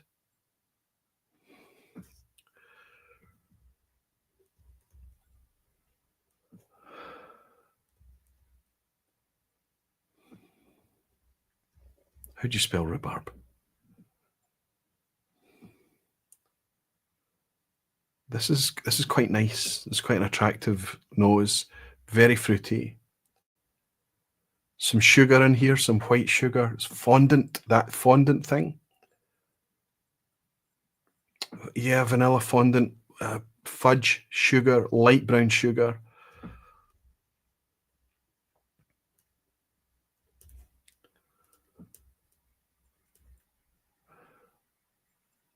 Coconut. There's quite a bit going on here. This is going to be one of these ones to add a wee splash of water to. Let's have a sip.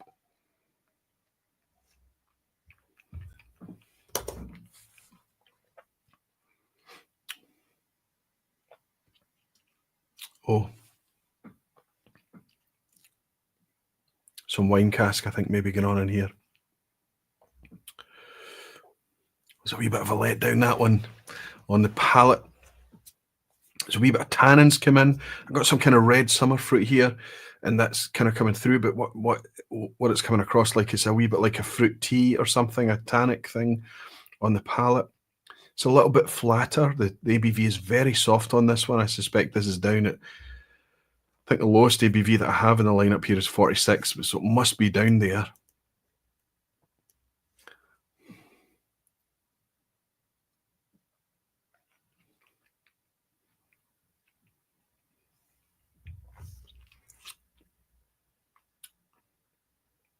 Yeah, it's quite soft. It's quite soft on the palate. I mean, it's nice. Certainly nicer than the last one I've just enjoyed, but I think if I was to go back to 1, 2, or 3, I might struggle a little bit. What's the lowest ABV that we have here?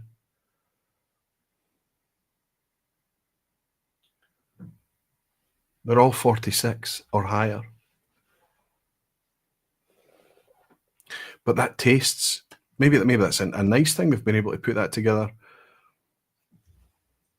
I think it would be an enjoyable whiskey in its own, but I think it's shown up by some other ones tonight. Let's have a go on dram 6. This is dram 6. I'll try and hold this up so you can see it. You got it? You need another wee look. Do you want me to put the light on it?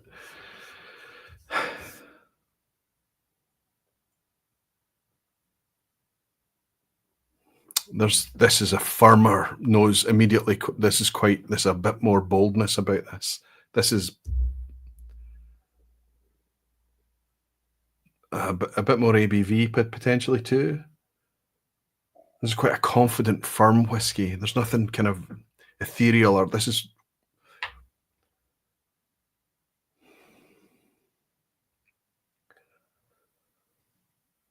quite interesting.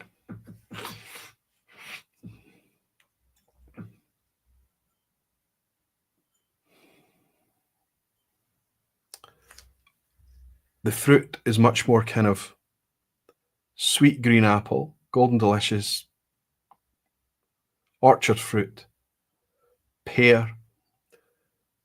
It's a wee bit of an outdoorsy, like a clean linen vibe. But everything beyond that is quite not cask driven, but there's a boldness to the spirit here. Almost like the sense that maybe a Craigellachie or something would give you, right? The kind of that weight, that heft.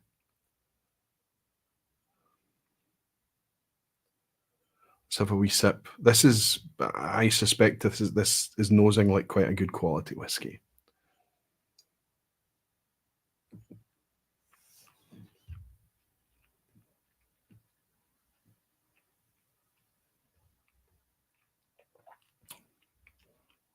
Oh, maybe we've found our peat smoke here. I think there's a wee puff of smoke.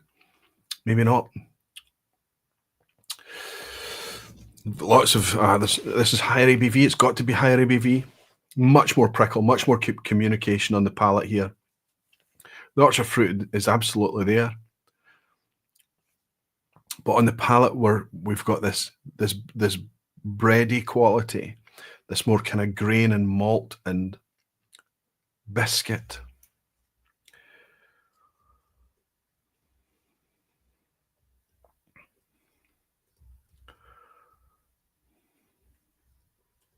I think it nosed better than it sipped, if I'm honest.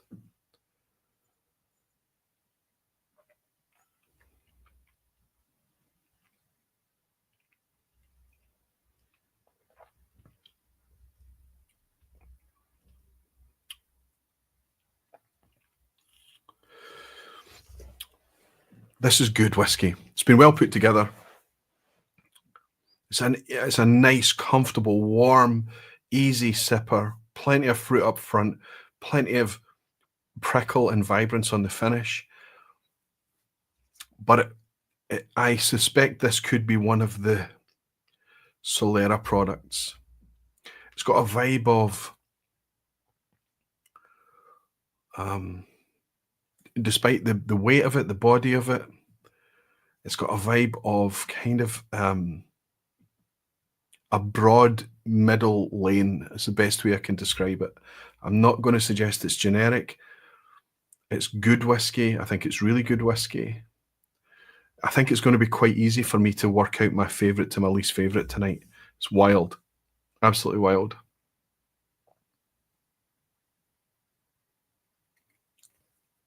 One more to go. One more to go. Despite how I'm articulating these to you tonight, remember that as soon as you go over 2 or 3 whiskies, your palate starts to become really confused. I'm not making excuses. I'm just letting you know that that's absolutely a thing. It's certainly a thing for me, but it's less about the way I'm just trying to tie down the whiskey and articulate it to you guys. You're just watching me sip. So the only way for me to kind of communicate things to you is to let you know what the whiskey's like. And then when I decide what a favorite to my least favorite, you know where I'm coming from, maybe a little bit. So this one is this color here.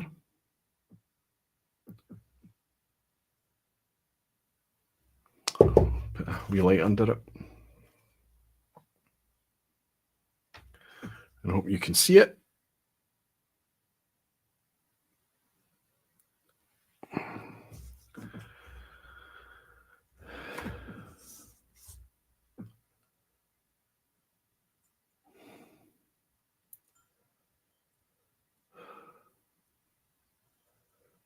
Again, this is a lot going on in the nose. Lots of things here.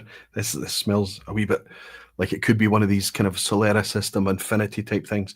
Just lots of, could go anywhere with this. But the fruit is a little darker and a little richer than the one I've just been sipping. So we're kind of back in the kind of dram 1 and 2 area zone tonight. We're going to slightly darker fruits. It's quite a nice nose to this. It's a bit of maturity, a bit of confidence. I'm getting reds and purples, fruit and floral, rose water, a wee bit of Turkish delight, and a wee bit of a green or a mint or a menthol, a vanilla mint, like a Tic Tac. Wow. And some nice patisserie. Okay, we've got what have we got in the mix there? We've got the Nectarosity. Could this be that? There's a fudgy pastry thing. Let's have a sip.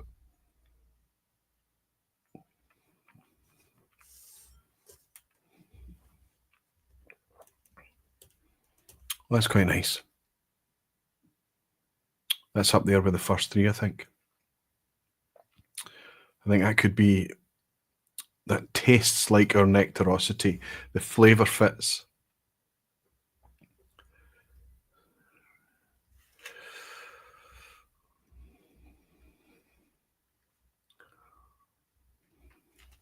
The ABVs are all wild here. They're just, this one is soft.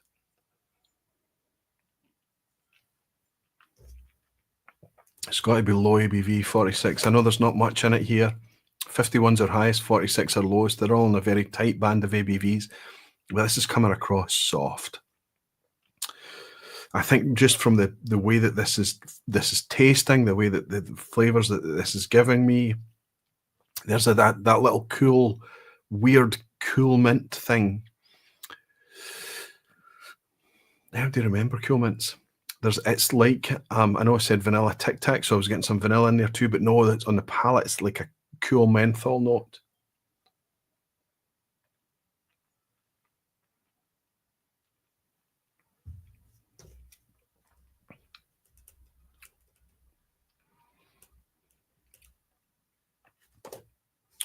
Aye, that's up there. Top 3, top 4. So I think what we did, the shape of this is looking like this. It's just the way that my brain works. So now I'm going to pause. I'm going to hang out with you for a bit, give my palate a break. I won't eat any oatcakes in front of you because I thought it's a bit uncouth. And I'll just hang out with you and see what you guys are doing. But I don't know. This isn't particularly nice watching. You need the reveal. That's always the trouble with blind tasting, especially when it's 7 drams. You know, it's going to be not the greatest thing to watch. Hearing me just trying to find tasting notes and things and trying to make sense of it all. But I think I'm already quite comfortable in a place of working out what my favourites are just from the first sweep.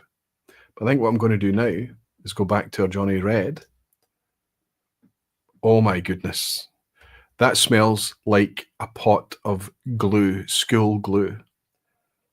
The pasty glue that you got with the little plastic thing, spreaders. It smells like PVA glue after these. Oh, can it be good? I was enjoying it before. Okay, I wasn't enjoying it. It was...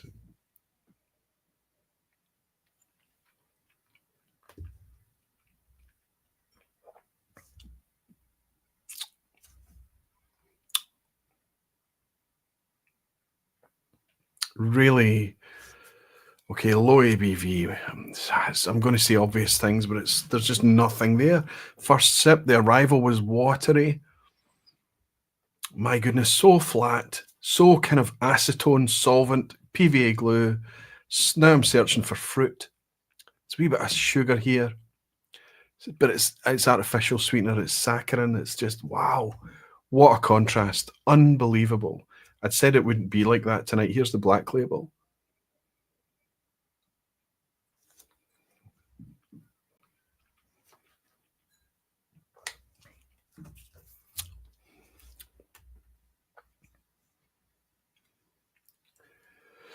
Better. But in the sense that 1 bee sting is better than 2 bee stings. Wow. So we have a Johnnie Walker in the lineup tonight that is infinitely better than Johnnie Red and Johnnie Black.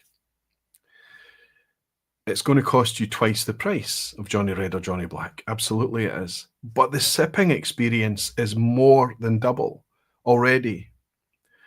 I am confident the one that had the coloured dot fall off, theirs, and that's got peat smoke too. Yeah, okay, I already picked that up. I've got that. I've written it down. I think that's got to be our cheaper one tonight, and that just kind of makes sense. So the colour that would have fallen off the bottom of that glass, or maybe it never made it on, I think is potentially the pink. I'm going to end up being wrong here, but I think that's what it is. Certainly that's the most youthful, and it's by far the easiest to put in last place. That's going to be easy for me to do.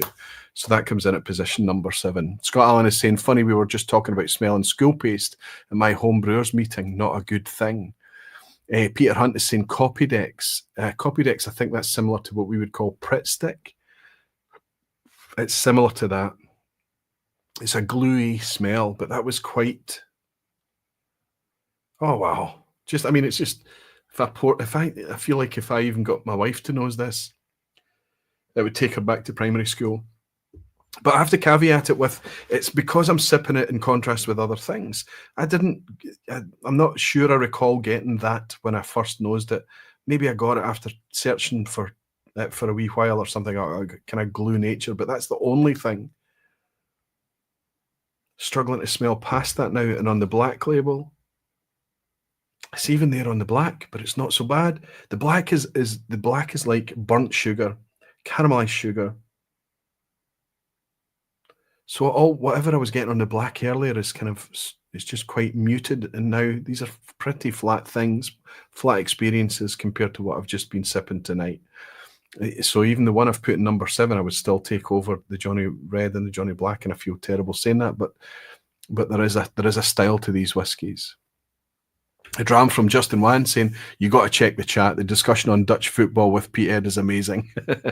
Fantastic. I'll pick that up in the replay, buddy. But thank you very much for your dram. Eeny, meeny, miny, well, let's go back to number 1. Cheers, Justin. Thank you, bud.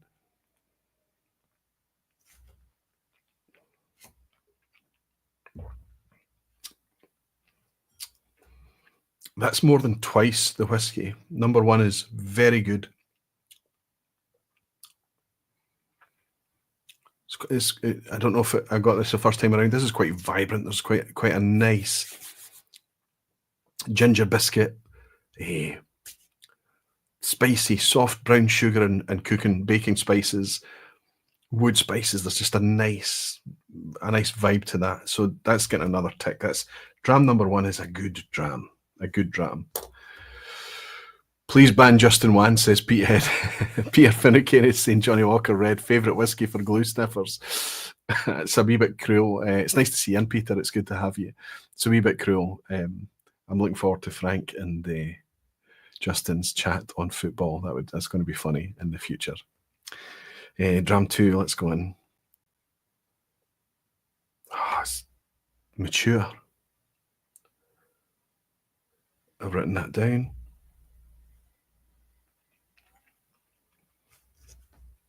Still a dot in the bottom of this. I think that's comfortably going to end up being the best whiskey here. Wow. That's a nice whiskey. There's a maturity to that. It tastes like there's a bit of age compared to the other whiskies. It's not a funky super old thing. It's not kind of old bottle. It's old. I just feel like there's just some good quality, mature whiskies in here. And I suspect that out of the 7 whiskies, if I was to pick one to sneak into a single malt lineup to try and kind of disguise it as a malt, I think that's maybe the one I would be reaching for. Maybe the only thing that lets it down is just on the finish a wee bit. I think maybe the finish on number 1 is a bit better, but honestly, number 1 and number 2 are fantastic. Let's go into our dram number 3. Oh my god! Do you know what this reminds me of on the nose?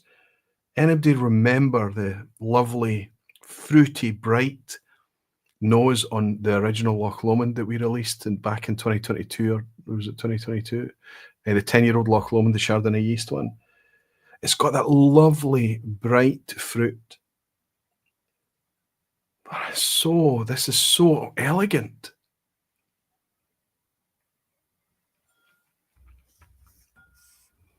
It's excellent whiskey, but so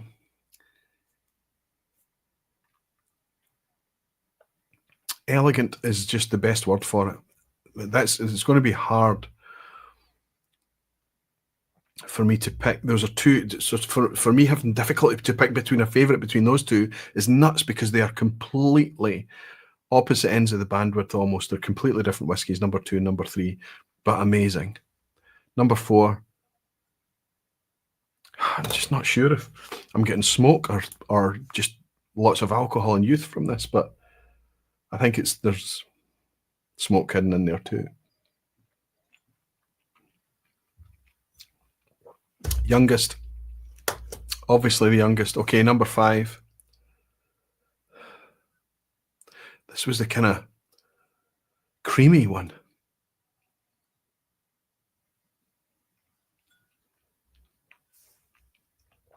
creamy fondant.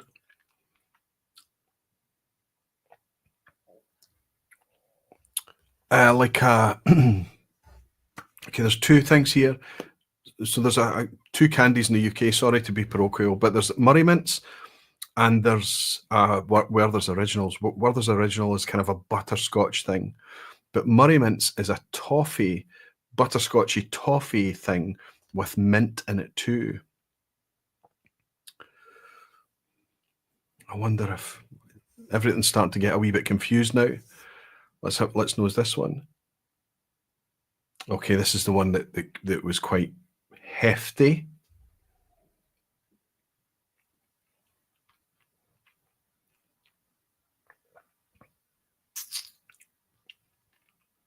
Also think lower ABV.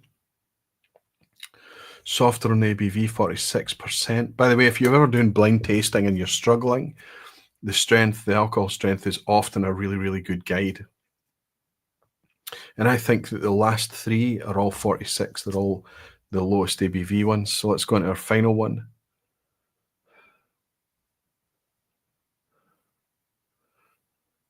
This is the one I thought was our compass box.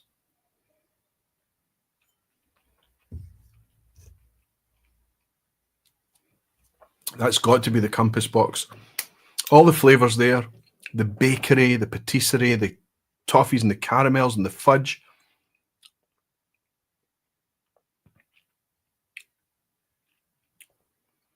I got a minty menthol note on that one before. I'm not getting it now. Probably appear in the next sip. Okay, I think I've got this nailed. I think I can go with this. Number one is number two. Okay, I'm going to put that number one. My second place one is going to be number three. I'm going to have to pick between number one and number 7.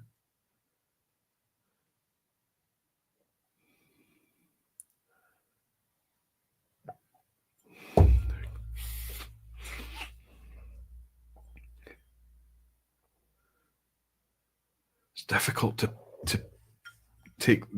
put those apart, but I'm going to go with number one gets number 3, and fourth place is the 7th one, and that leaves 7 is already decided.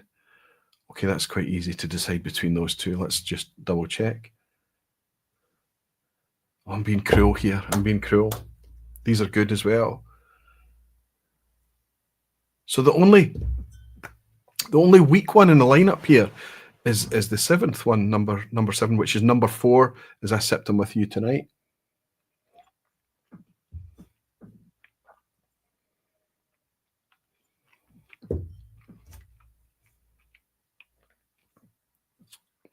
Okay, done.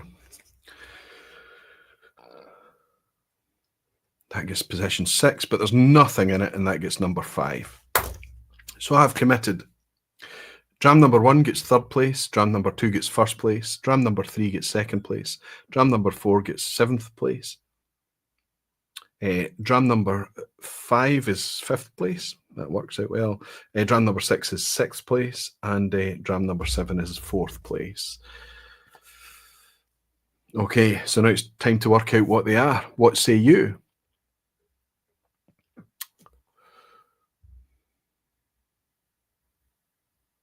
Daisy is saying, evening all, Roy. Aquavita and Bafflies, just checked the cabinet and surprise, surprise, no blend to be found. We'll have to make my own. Thompson Brothers Circumstance and Ardna 10. Oh, wow, what a mix. Wow, what a mix. I'm jealous of you that you've still got some of that Thompson Brothers Circumstance left. I must have bought over a case of that, much more than a case. If there's any still out there and somebody's maybe got some that they don't like, as long as it's a sealed bottle, I might be interested to get my hands on some more. Daisy, I hope it works out for you. I hope it's a nice wee experimental thing to do. It's quite an interesting one. All right, let's do the reveal. Let's see how we're all getting on. I know that this hasn't been the funnest watching tonight, but what's the point of it? The point of it is that Johnnie Walker, Glenfiddich, Glenlivet, all the other top 10 best-selling whiskies that I covered in a vPub last year, and even the top 10 best-selling edited whiskies that I suggested. These here's another 10 entry-level whiskies that I've missed from the original list that I would maybe throw into the mix. With a few exceptions, there were a couple of nice surprises that night. I remember the Balvenie standing out like a head and shoulders above everything else. Balvenie 12 Doublewood I'm talking about, despite the low ABV. Diageo's Singleton, I remember standing out as a bit of a star. But generally speaking, all of those whiskies were really quite flat and plain and simple. I think the problem that we have right now in front of us at the moment is that all of these fantastic, delicious, tasty whiskies are the types of things that will get people into whiskey. And the ones that are at the price point to get people into whiskies, I think are struggling a little bit. Why is that? Hopefully we're on the downward slope again. Hopefully it's all coming back to drinkers again, to enthusiasts, to whiskey geeks, to whiskey nerds. But if the cost of single malt whiskey, good quality single malt whiskey especially, is a way up here, there is no way on earth that they're using the good quality stuff to put out their core range entry level malts, and they're certainly not putting that malt whiskey into making their blends. It's not happening. There is too much value in that whiskey for it to be sold by bottle or by cask or whatever means as a single malt. That means it's just common sense and an inevitability that the entry-level malts and the entry-level blends are going to get worse. This 1990s Johnnie Walker Black Label that I've got over my shoulder all the time, by the way, is a wee recommendation to you if you're going to go out there on auction and you're going to buy an old vintage Johnnie Walker Black Label, buy one that's bottled in the 1990s. In my experience, it's by far the best. Some of the 1990s Johnnie Black Label that I've had and shared, you might remember, some of you might have been around long enough to remember a blind tasting I did at the Iron Horse back in 2019. And it came second in the lineup, and it was amongst really, really, really prestigious company. And that was a 1990s Johnnie Walker Black Label. And that makes sense because in the 1990s, they had a huge pool of really quite well-specced, fantastic quality blending malt to pick from to add into that blending in the 1990s. They don't have that today. And even if they have it, they're choosing not to use it. Both of those tonight, the red and the black, were whiskey. That's about as much as you could say. They're fine. They're absolutely fine. Any port in a storm type whiskies. Everything I've sipped from then on in is much better, but it's double the price. Double the price. That's what we're having to pay today. I've committed to my 1 through 7. Let's discover what they are.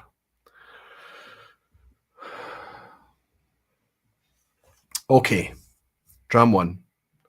Loved it. Put it as my third position.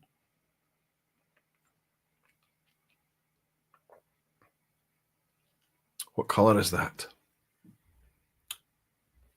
Brown. Wow. So I'm declaring Johnnie Walker is something I love. Wow. I put it in third place. This is 51%.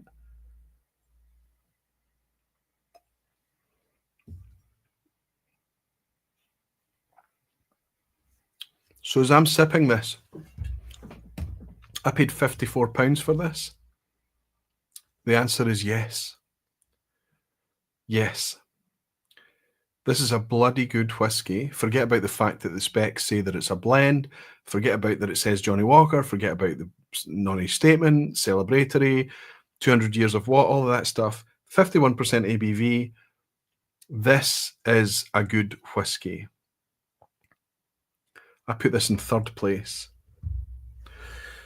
Wow. Okay, let's move it to third place. Let's move all of these to the side. We'll put them in the order that I've picked them in. This is going to be fascinating to see. You guys already know, of course, but it's a surprise to me. So that goes in third place. That's actually a nice whiskey to have. I should have predicted some tonight. I should have predicted where I was going to put that. And I think probably I might have predicted that I would have put this in second or third. I'm not sure. Anyway, let's go with the one I put as number 1, which was Dram 2 to all of you guys.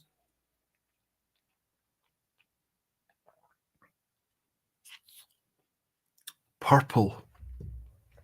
Wow. So that's this. Yeah, purple is the Perpetuity from Portaleaf. They're putting some older stock in here. I'm certain of that. They've at least tipped something in there that tastes, that gives this a real depth. This was not particularly cheap, but it wasn't expensive either. 45 quid. That's a good blend. That's a good blend. So that Perpetuity gets my favourite on the night, and it's an infinity thing. And I suspect the way the language is written, there's a bit of randomness in it. They're not blending in advance to make sure it's going to work first, I don't think. I think they're just picking really good quality whiskey and tipping that into the mix. So fair play to them that they're able to pull that off for 45 quid. Natural whiskey, 46% ABV, isn't it? 46, yeah. 1,200 bottles. And it was comfortable for that to get first place. Wow. Okay. Let's go second place, the one I got second place. I am confident that I could guess that this could be either, that has to be the world blend. This has to be the Chichibu based world blend.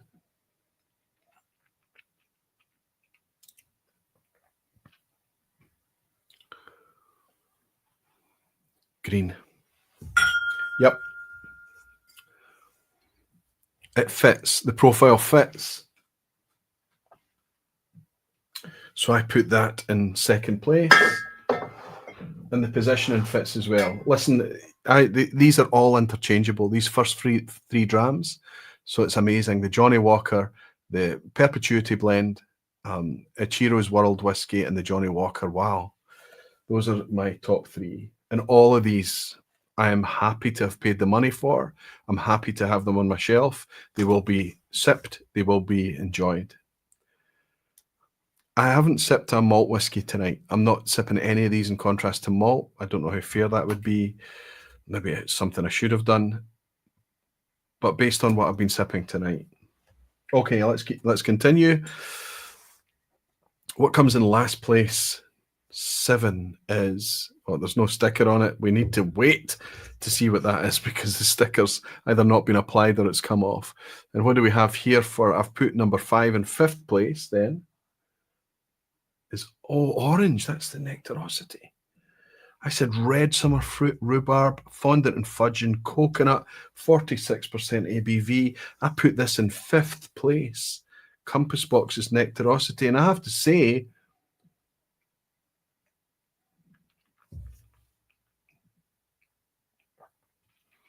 I mean, it's good. I've put a tick next to it. I've put a smiley face next to it. I'm enjoying it. But at 55 quid, that needs to come down.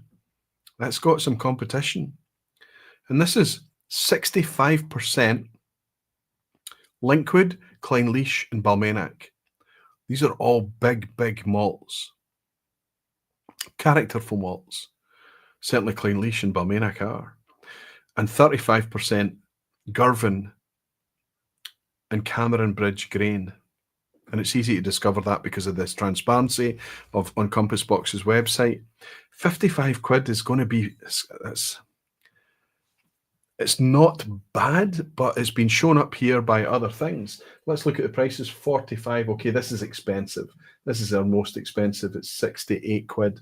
Yeah, this one is you pay 50 to 55 quid for the Johnnie Walker. So okay, but it's 5th place. There's a number 4 coming in here. What is number 4? It's the last Dram 7. I put it as number 4. I thought this was the compass box. What is this?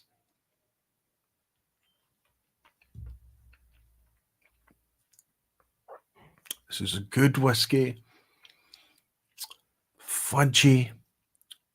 This is the one, the patisserie flavoured one. This is red. What's red?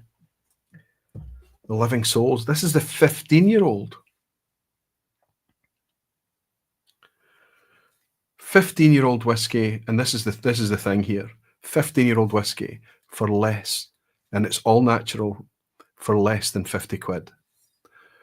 I know a lot of you are not going to be able to get a hold of this, but this showed well on the night too. This is a fantastic wee bottle of whiskey. I am very happy to have that one too. Coming in the last 2 places now, there's only 2 more left to go. Oh my goodness, one of them is the Ardray, and the other one is the Kyloe. So I'm going to suggest to you then that the Kyloe must be that one that I found to be really young, which was, I put it in 7th place. It was Dram 4 with no sticker on it.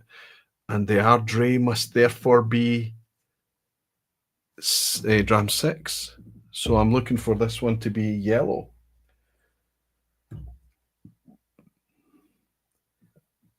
But it's still good. It's still got a kind of...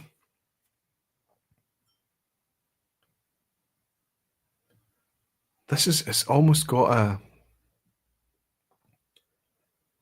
a meatiness to it. And it's not meat as like a savoury thing.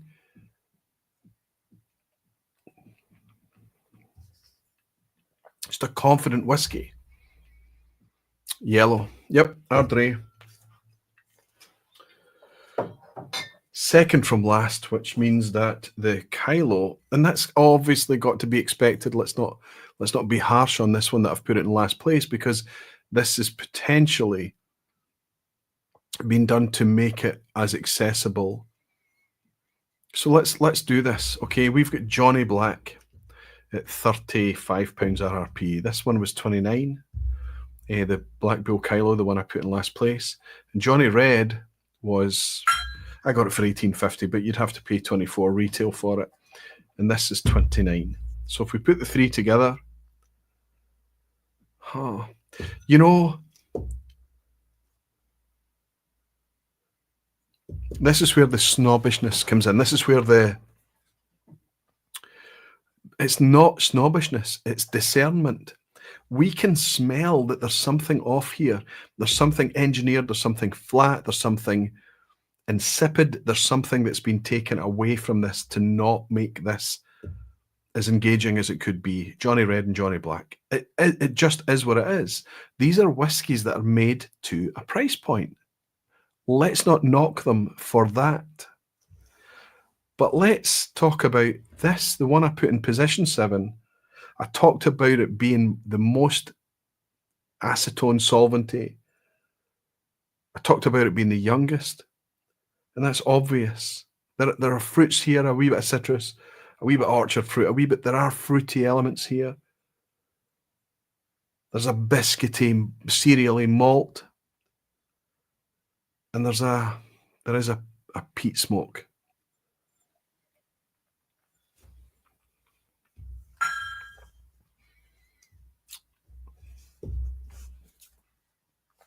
I think completely blind, without any information of what I was sipping, just purely on preference of the sipping, I would pick that youthful Kyloe over these 2. And it splits the RRP, it splits the price point, 35.24, and the Kyloe is 29.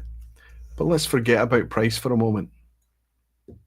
This is 50% ABV. We have to hope that they've chosen to go with 50% ABV so they don't have to chill filter it. It would be nice if Duncan Taylor told us what they were doing there. And also, if you look, this is probably the palest whiskey in the bottle. And I Okay, it's maybe quite close to, yeah, it's close to being the palest in the lineup in the glass as well. So I suspect that it's natural colour too, and they haven't added caramel colourant to it. I don't think whiskey suffers from these things. Darker whiskey sells. Listen, I know it comes across as snobbery. I know it really does. But I put it to you, if you were to sit in front of these whiskies tonight, you might pick a different order from me, absolutely. But I guarantee you that the vast majority of you would put poor wee Johnnie Walker red and black way down at the end. And I think that most of the whiskies I've been sipping tonight is higher priced, absolutely. But some of them, I mean, you would just sip them together, you would sip them side by side, and you would pay the extra. The one that's blown me away tonight is, okay, the Johnnie Walker was amazing. Ichiro's Malt was amazing. Living Souls is fantastic.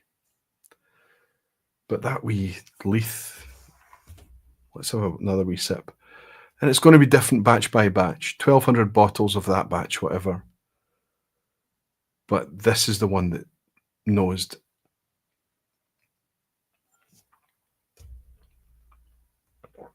And tasted to me like something mature. Let's have a wee toot on the one I put in the top three as well, the Johnnie Walker.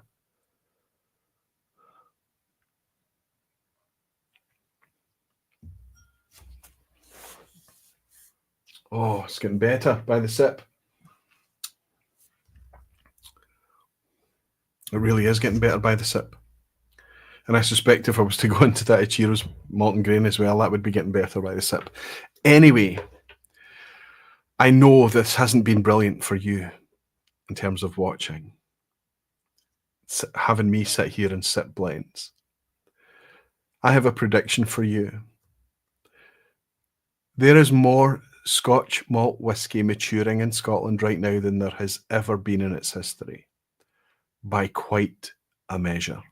Huge. That means there is going to be more availability, but the demand is down. And as the years tick by, we hope that the demand picks up, I suppose. But if you're a drinker, if you're a spectator, if you're somebody who's an enthusiast, you're probably a wee bit ambivalent, because the chances are that demand picking up or dropping off or staying somewhere the same, we're not going to see anything like what we saw over the last 5 years. We're not going to see that again anytime soon. That tells us there's a good chance there's going to be far too much whiskey around. More whiskey. There's never such a thing as far too much whiskey, right? More whiskey than is needed. Supply is outstripping demand, rather than what we've seen in the last few years with demand outstripping supply. Surely that's going to translate in the future to seeing these blends. I picked on Johnnie Walker tonight. It could have been Dewar's. It could have been Ballantine's. It could have been J&B. It could have been any other world famous blend. It could have been Bell's. It makes sense that the malt that is required to give them the flavour and the weight and the texture is so much more precious than it has ever been. And now we're seeing that change. So my prediction is that the blends will improve in the future. The entry-level malt whiskies will improve in the future. It has to. People don't have the money to spend the premium prices, even when things are getting a wee bit more mature now. Prices are softening, and they're softening fast, and it will have a huge domino effect. And it's very, very difficult for a lot of these brands to move backwards and become a bit more in line in price. I'll refer you to last week's vPub when we talked about what's happening with prices in whiskey. You might recognize a theme throughout the vPubs in 2025 so far. Different themes picking on this same core dynamic. I think I have proved tonight that 4 out of my 7 whiskies I'm going to go further than that. I'm going to say 7 out of my 7 whiskies are things I'm glad to have on the shelf. 6 are things I'll be excited to share. 5 are things I'll be excited to put in front of people who are geeks like me to surprise them. 4 of them are going to be things that I savor. And every single one of them is a blended Scotch whiskey. That was good fun. Really good fun. Bob Sander is here saying, just popping in briefly to say hi, so I'll have to catch the whole episode and catch up over the weekend. Hey, Bob, I hope you enjoy it, but it's just me sitting here enjoying whiskies in front of people. I don't know. Thank you very much for joining, Bob. Great topic tonight, as always. Love a blind tasting. So much fun. It's never great spectator sport, I have to say. Anytime I've done blind live, it's always been a wee bit kind of clunky, but occasionally we have to give it a wee try, see if we can refine it. Hellswood is saying, think you may have missed a super chat from Peter Lee. How could I have missed a super chat from the super Peter Lee? Can we wish Danny Keenan a happy birthday on Sunday? Plus, it's Denise's and I's anniversary on Sunday too. So it's a double celebration. Okay, I'm going to have to go in with Dram 1 and Dram 2 and do a kind of double celebration. Firstly, we'll say not just your pal, Peter, definitely our pal, all of our community. Danny Keenan is a super, super guy. I've had the pleasure to have a couple of drams with him in Glasgow, and I'll raise this glass to say, Danny, hope you're picking this up somewhere close to your birthday on Sunday. Many happy returns to you, big guy. I can't wait to raise a glass with you soon. Happy birthday, Danny. Cheers.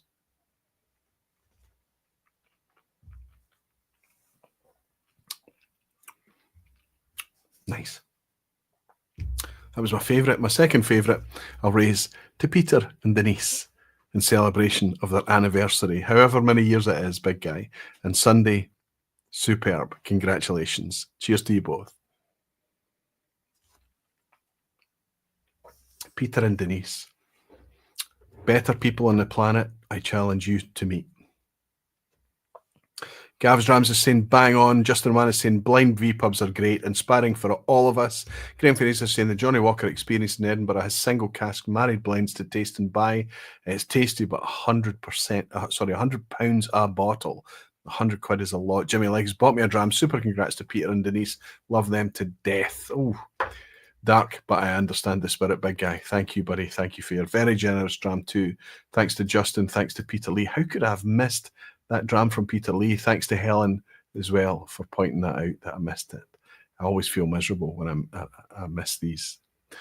I feel miserable when I miss people that I've seen that people have been in and I've not mentioned them or spoken to them or said hello or welcomed them. I feel miserable when I miss a comment or a super chat. So it's good when people are helping me find them. Dave the Brave is in saying, great taste, Roy, special but interesting. Now on a Scallywag Winter Edition cast strength, great dram this one as well. So many of you are admitting that you're getting on theme, right? You're bringing along the blends, but you're betraying the fact that often your blends are blended malts. No judgment here. I know exactly where you're coming from and I understand completely. There are a couple of blends in the lineup tonight that they have impressed me. Fantastic. Fantastic. I suspect over time, as these breathe and open up, I think that Johnnie Walker is only going to get better and better. That Ichiro's malt, after me giving it a hard time for the extra price, you know, you get what you pay for, and that certainly proved that tonight as well. Fantastic stuff. But that's a great wee whiskey, that number one that I picked tonight. 45 quid. I take no responsibility for subsequent batches that follow on beyond it. But that's a good wee 45 quid whiskey right there now. And I think I wonder if it's the age.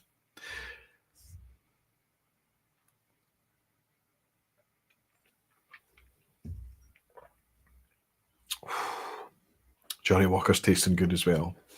Terrific stuff. Ian Bruce is saying, go back to your Murray Mints notes. I was getting that on a Willet tasting.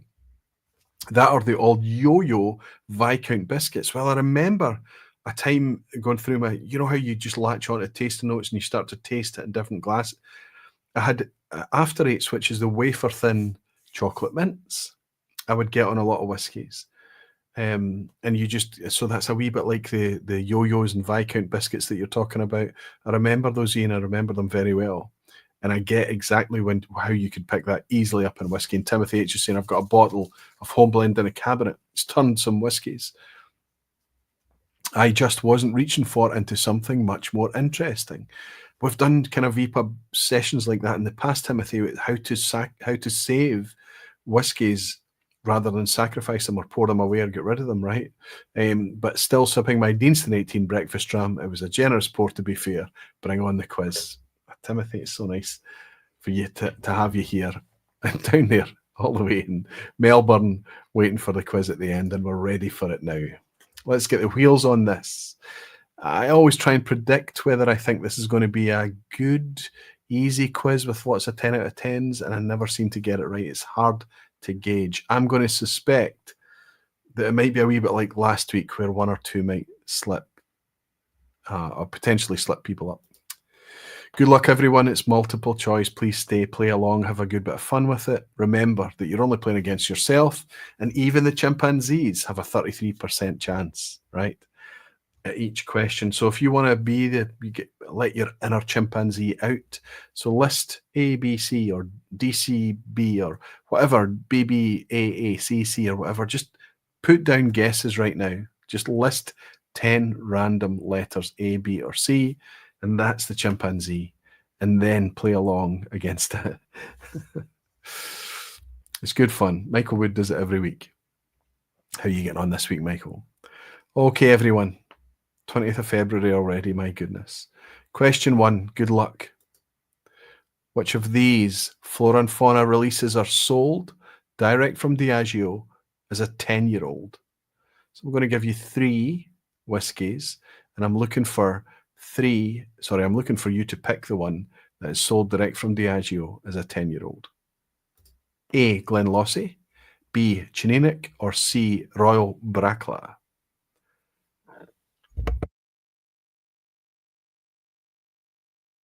Pedro from Brazil, good to see you in, buddy. He's saying, I'm here. I'm in for the quiz, evening barflies and aquavite. Good to welcome you, my friend. Here's a drama in from Mitch Bollig, Snap Reviews, saying, thanks for the blend discussion. The USA just recently got the ability to buy Old Par again after 30 or so years of USA-imposed embargo. Unbelievable. Mitch, I think that might be the first time I've welcomed you in or even read out your name loud. It's nice to have you here. It's nice to have you buying me a dram. Mitch, thank you very, very much. Welcome here. And Jimmy, I don't know if I raised the glass to thank you for your dram as well. Cheers to you both.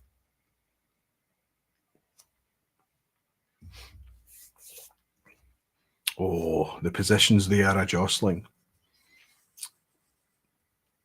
That Johnnie Walker's getting better and better and better by the sip. Amazing. Okay. Lots of A's, lots of B's, an occasional C. Which of these Flora and Fauna releases are sold direct from Diageo as a 10-year-old? Dave the Rave is saying B. Pedro in Brazil is saying B, but probably A too. See, the trouble is with Flora and Fauna, and I get this, it's a very restricted market. It's not distributed very far outside of Europe. So people like Pedro in Brazil, people in the US might struggle a wee bit with Flora and Fauna, but it's quite an iconic lineup. It's very rare for a producer to release whiskey from all its distilleries as an official release, and that's what Diageo do with Flora and Fauna. So even all its blend, let's say, malt distilleries, blend-focused malt distilleries, you can still buy single malt from them through the Flora and Fauna range, with the exception of Rose Isle. That's not a quiz question, but I can tell you that most of you are absolutely right on this. Royal Bracla was once upon a time Flora and Fauna, but you can't buy that now. Royal Bracla is now owned by Dewar's, so it means that the only correct answers could have been either Glenlossie or Chininik, and it is. Both of those are correct tonight. So an answer for A or B or both, you've got a point. Question 2. Which of these distilleries has never had a singleton release? Typo. Which of these distilleries has never had a singleton release? A, Glenelgin has never had a singleton. B, Athrusk has never had a singleton. Or C, Glendullan has never had a singleton. I'm looking for one of those 3 Diageo distilleries that's never had a singleton of. Diageo ran the top 3 of global selling malts alongside Glenfiddich and Glenlivet, but they cheat a wee bit because they use multiple distilleries under the same singleton brand name. So it's not quite like for like. Kick this out the park. Absolutely well done, all of you super knowledgeable barflies, as I expect that you would. You spotted immediately that Singleton of Athrusk was not only a genuine release, but it was mentioned in last week's vPub quiz at the end. Glendullan, you can buy that today, Singleton of Glendullan, but Glenelgan has never had. It did have its own extended classics malt release, which you can still buy today, but it's never been a singleton release. Glenelgan. Question 3. Which of these Diageo malt distilleries is the oldest? Which of these Diageo malt distilleries is the oldest? A. Bowmore. B. Blair Athol. C. Lagavulin.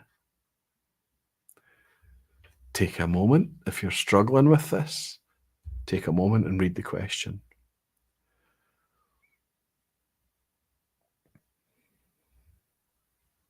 Whiskey Slayer, take a moment. Good to have you on, Whiskey Slayer. Raphael Nardi is here. Good to have you, buddy. How are you keeping? I hope you're doing well. Chuck Malt Minion is in, saying B.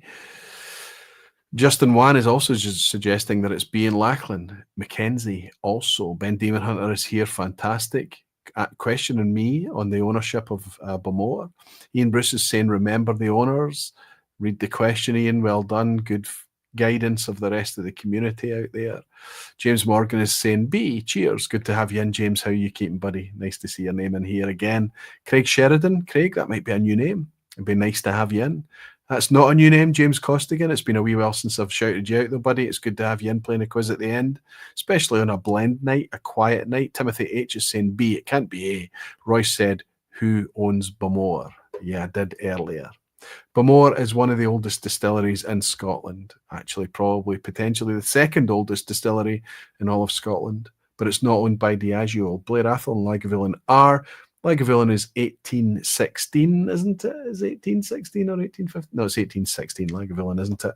But Blair Athol is actually an 18th century distillery, 1798, comfortably the oldest of your list there. So if you said B, congratulations. We can move on to question 4. Lots of, I suspected there might be some attrition tonight, but no, we're doing all right. We're doing all right. Question 4. Which distillery was home of the Bell's blended Scotch whisky brand throughout the 1990s? Which distillery was Bell's home throughout the 1990s? A. Glenturret in Southern Highlands, Blair Athol in the Southern Highlands, or C. Aberfeldy in the Southern Highlands? Bell's. Is it A. Glenturret, B. Blair Athol, C. Aberfeldy? Is Graham Fraser in? Is he playing along? Has he made it home? I need a crowd this time, admits Timothy H. That's absolutely fine. Angus Craig is suggesting that it's B. Blair Athol. Hey, Angus, I don't know if I've mentioned you before. I hope I have. If I haven't, welcome in. Scott Allen is here, Scott from Arizona, and he's enjoying a 3 out of 3 along with Malt Brother Ray and Daniel Key. Good to see you, Ray. Good to see you, Daniel. Road to Dram Alberto. Jimmy Jazz is here tonight. Good to see you, Jimmy. It's all these people that are in, and I forget to give them or I don't forget, I just don't see until they're A. Graham Fraser is suggesting A. They're A. No, I think they're A. I think he's stalling, or he's deleted that message. Which distillery was home of the Bell's blended Scotch whisky brand in the 1990s? Well, Aberfeldy was home of the Dewar's blended whisky brand. Glenturret was once upon a time home of the famous grouse, but Blair Athol was home of the Bell's brand in the 1990s, and it was a wee bit of a banana skin. It is still the home of Bell's even today. Question 5 is a picture question. Here's a picture coming up, a wee bit different this week. It's a close-up of a picture of a, I think this is a grebe. I think you would call this a grebe, perhaps even, or what's that crazy duck called? Maybe it's not a grebe. Maybe it's, it starts with an M. I can't remember. It's a bird. It's a water bird. Let's put it that way. And I'm just going to ask you not what distillery or what bottle it's on, but where that distillery resides. Bit of an asshat here. We're looking at, this is a very specific bottle label here. Is it a Speyside distillery? Is it an Islay distillery? Or is it a Highlands distillery? A, Speyside, B, Islay, or C, Highlands? Merganser. Joe Smith, you superstar.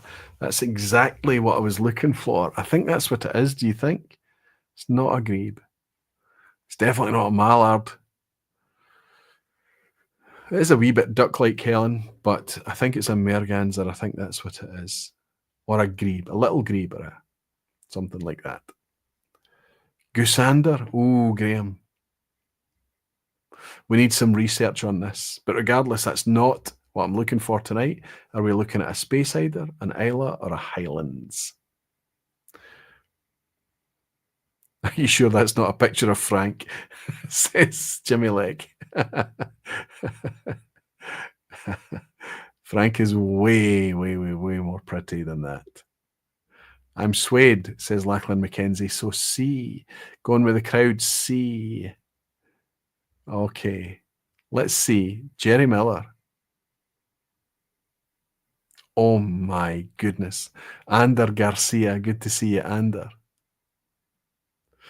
What some amount of attrition here. My goodness. We are looking at a Mortlach label. And Mortlach is a Speyside distillery. Quite incredible. Whoa, it's been a long, long time since we've seen that amount of attrition at question 5. Here's the label here. Here is the birdie in question.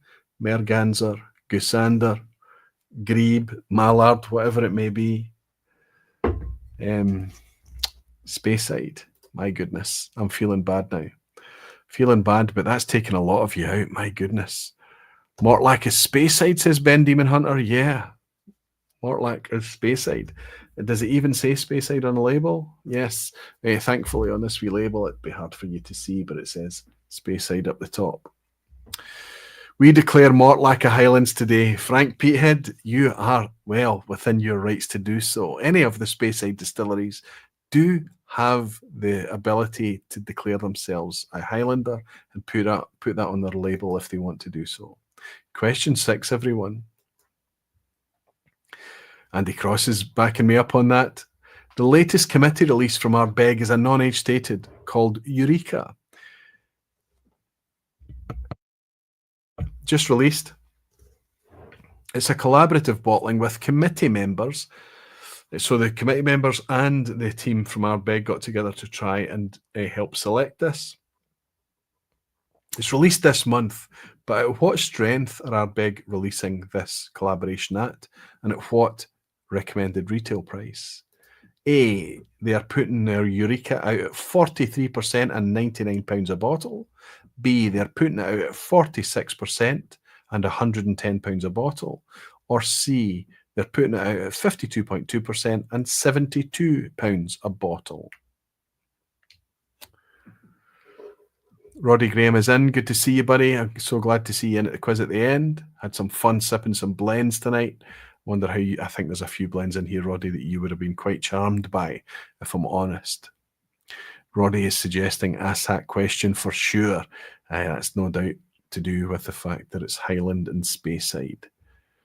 Jiggery pokery at play. By the way, the quiz at the end always has the rules that if you feel that there's ambiguity or you feel like you've been cheated out of something, you are absolutely allowed to claim anything.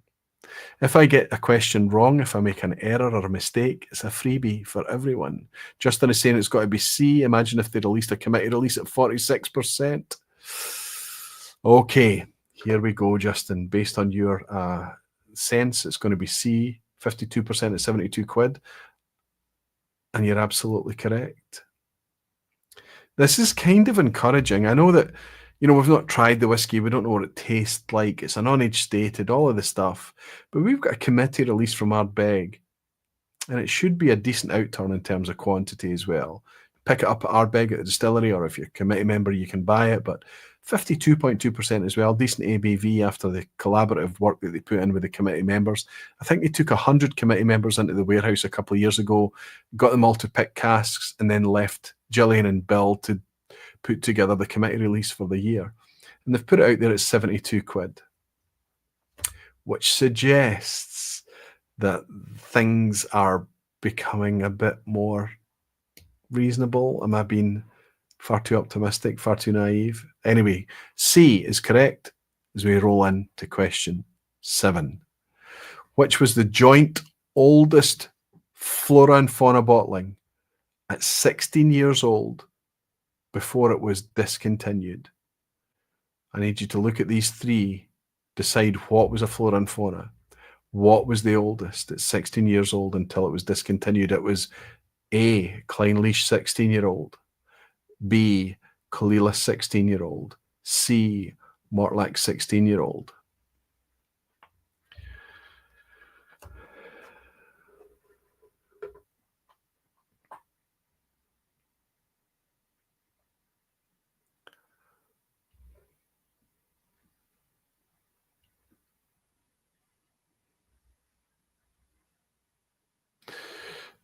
Dan, DVDW is suggesting, though, if it's ever going to be available here, talking about the Ardbeg, he's saying, I wish it was only 110. These have been friggin' expensive for years. For discussions going on for €130 instead of the 65-ish pounds it should be.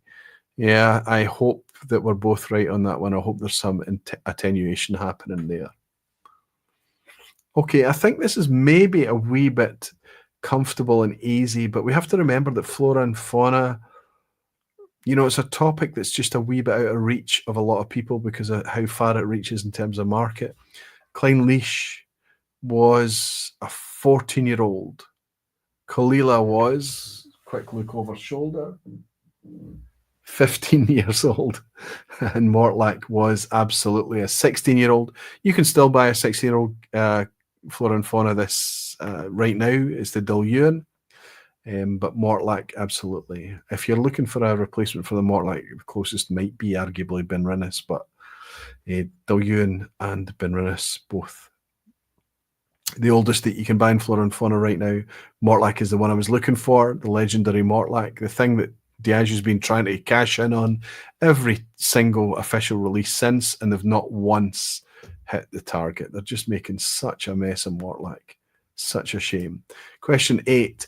Which of these Diageo distilleries was founded before the 1860 legislation that allowed blending and storage of whiskey under bond, the thing that gave birth to the local grocer/blender? A, Athrusk, B, Benrinnes, or C, Glenspey? We're looking for one of those three distilleries that's older than the legislation that allowed blended whiskey to become a thing. Only one of them is older. The questions get harder towards the end. Of course they do. Probably you're feeling it. Rod Graham is saying not Benrinnes. The Diluan is closest, in my opinion. Closest to Mortlach. Roddy's talking about. The Diluan is also a 16-year-old as well. The up until 2007, I think.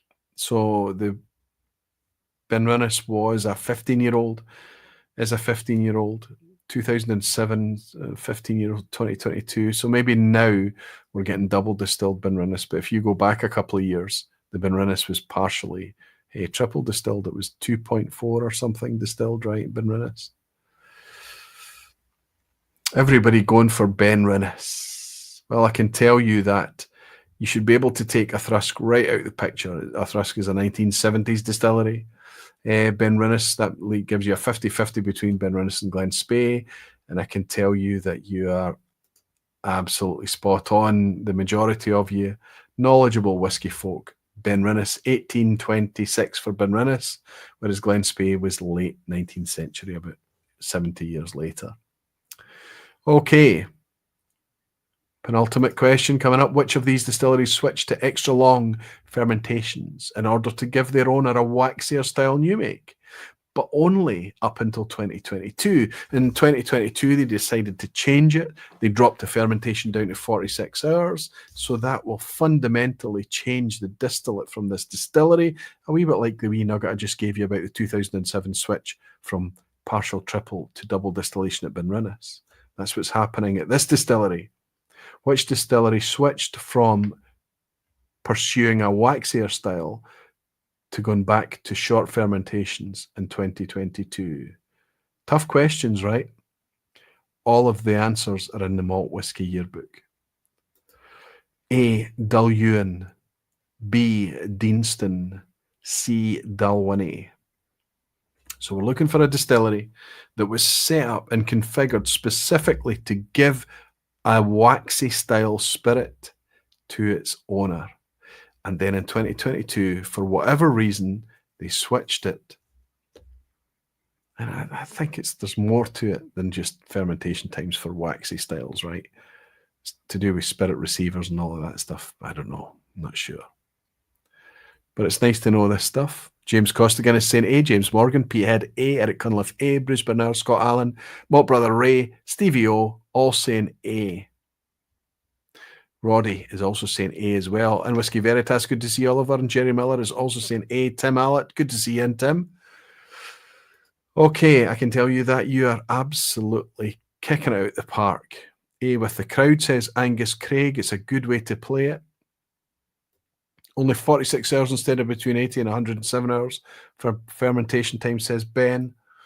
I can tell you spot on, Dulhuan A. You're all absolutely right. So before we go into the asshat at the end, the one that is deliberately designed to be as uncomfortably, frustratingly obtuse as possible, let's see how the scores are for you guys.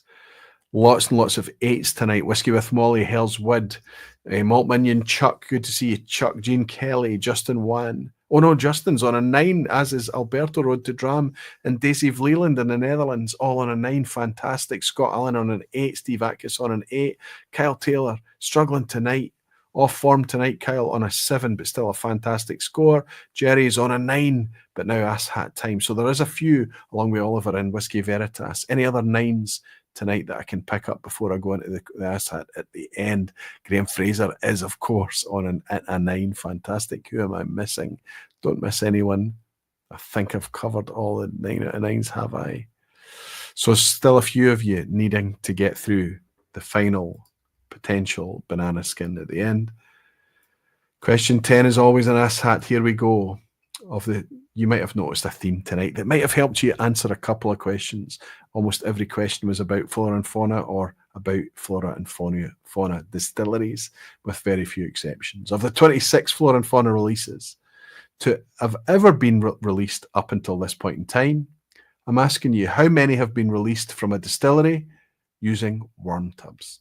So we're looking for a flora and fauna distillery that uses a worm tub. We're a triple asshat tonight. It's a triple asshat.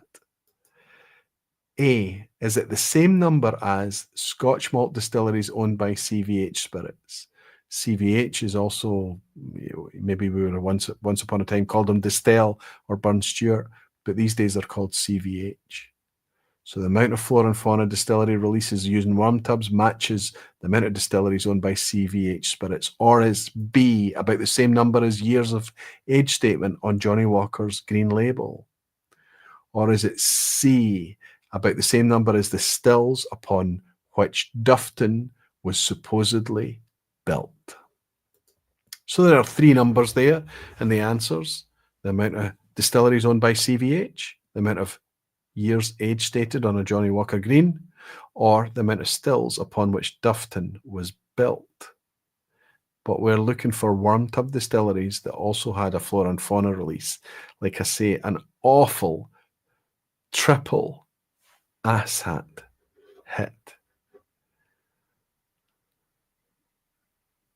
Craig Sheridan. Oh my goodness. Not just Craig. Whiskey Slayer. Triple asshat C. Kel Taylor. Joe Smith, Gene Kelly, Malt Minion, Hellswood, Alan Smith, Whiskey with Molly, Pedro Menezes, Angus Craig, Justin Wan, Ander Garcia. It's jumped.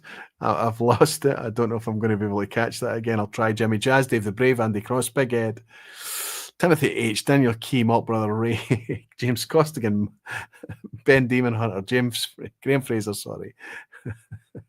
Not sure this is an asset, says Whiskey with Molly. Stevie O, Daisy Leland, Sharmilla Suze, Michael C, 2019, Scott Allen going with the crowd, Peter Lee, James Morgan, Ian Bruce, DVD. Oh my goodness. Roddy Graham's going, A. Roddy Graham is adamant that it's A for CVH Spirits. As is he able to sway anyone in the crowd? I can tell you that.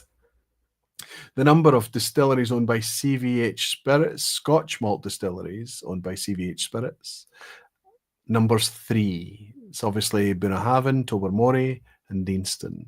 The number of years age statement on Johnnie Walker Green Label, it's a 15-year-old age statement. And the stills upon which Duffton was supposedly built, Rome was built on 7 hills. Duffton was built on 7 stills. It's 7, not always had 7 distilleries, and I think there's 6 there now. There was 7 fairly recently. Pitty was up there too. Kinninvie, Glendullan, Duffton, Balvenie, blah, blah, blah. Okay, you need to know which one it is though, right? Whiskey with Molly saying it's A is only 3, spot on. Flora and Fauna releases to be distilled from distilleries with worm tubs is C. 7 distilleries. Let me read them out for you. It's not what's available today. It's what's ever been released, okay? Balmainac was once a Flora and Fauna. It's owned by Inverhouse now. Benrinnes remains a Flora and Fauna. Craigellachie is now owned by Dewars, but it was once owned by DCL and was a Flora and Fauna from a worm tub. Glen Elgin is still in-house today, as is Mortlach. Rosebank is now being sold to Ian MacLeod Distillers, but once was worm tub. And of course, Speyburn is Inverhouse worm tubs, but it was once a Flora and Fauna owned by Diageo, or DCL as it was known back in the day. And in fact, if you're trying to collect a full set of Flora and Fauna, Speyburn is going to be your biggest challenge. You're talking 4 or 5 grand a bottle, because there was only ever one release of that. 9 out of 10 got the ass at again. Stupid duck question got me. I'm not a twitcher, I'm a whiskey fan, says. That's brilliant, Ben. Fantastic. Raging about the ornithology question. Fantastic. How many managed a 10 out of 10? Come on, some of you did. Some of you did. Celebrations coming in. Justin Wan nailed a 10 out of 10 tonight. Fantastic, Justin. Road to Dram, Alberto in Italy, celebrating a 10 out of 10. Fantastic, Alberto. Congratulations. Graham Fraser nails his 10 out of 10. Another one for the collection. Fantastic, Graham. Daisy in the Netherlands also celebrating her 10 out of 10. Whoop, whoop, she's saying. Congratulations, Daisy. Fantastic. My goodness. Congrats to the 10 out of 10, says Gene Kelly, as does Daisy. Fantastic. Very nice. And Lachlan McKenzie is putting a duck emoji saying quack. Ben Whiskey with Molly is also being very generous and saying congratulations to the 10 out of 10s.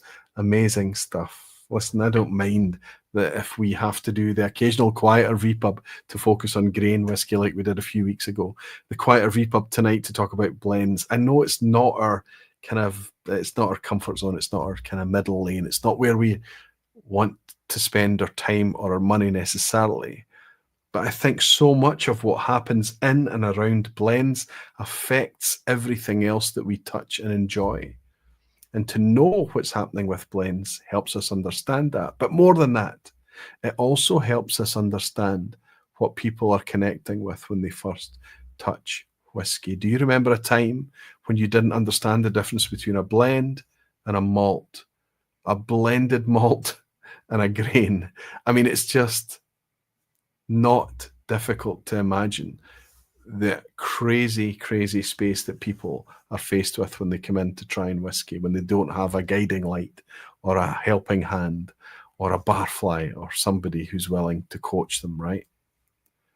Maybe they just go out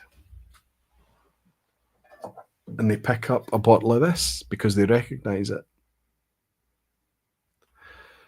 I think I've proven tonight that they would have to spend twice as much as they spent on this, but they could get twice as much the experience.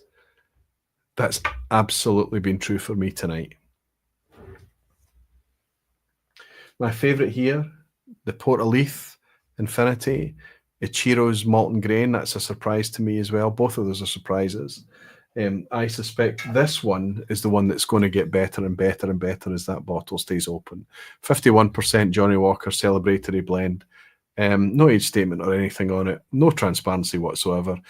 One of only two that didn't suggest anything about how natural it was in terms of colour or chill filtration.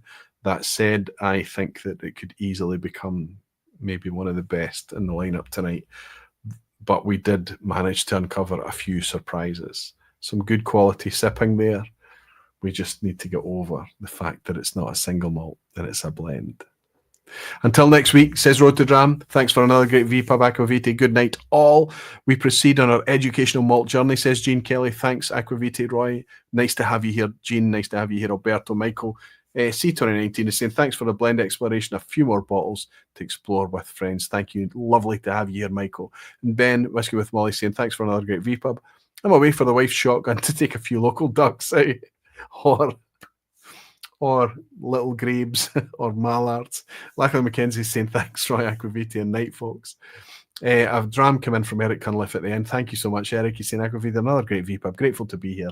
Happy anniversary to me and Jimmy Legg for our budding bromance and mischief. Canadian brothers hanging out together. Fantastic to have you both here. Thank you, Eric. Thank you for the generous dram. Cheers to you, buddy. Sharmila Susan saying, thanks, Aquavita. You're very welcome. Sharmila, it's nice to have you here once more.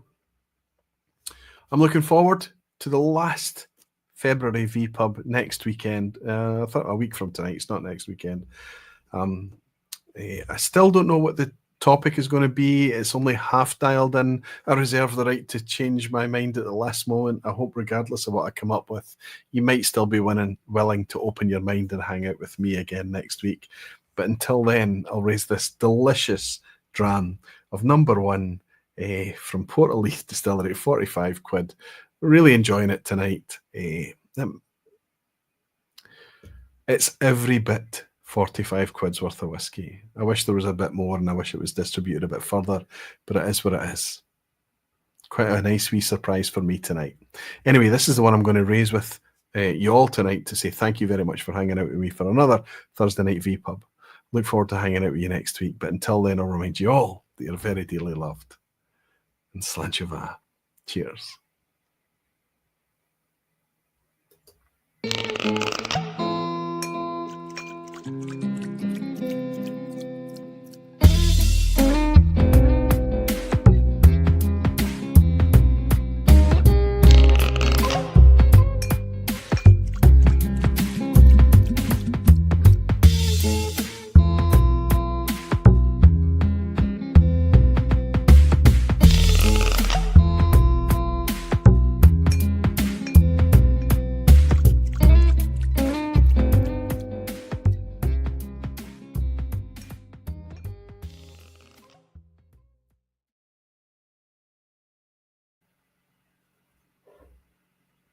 Still here.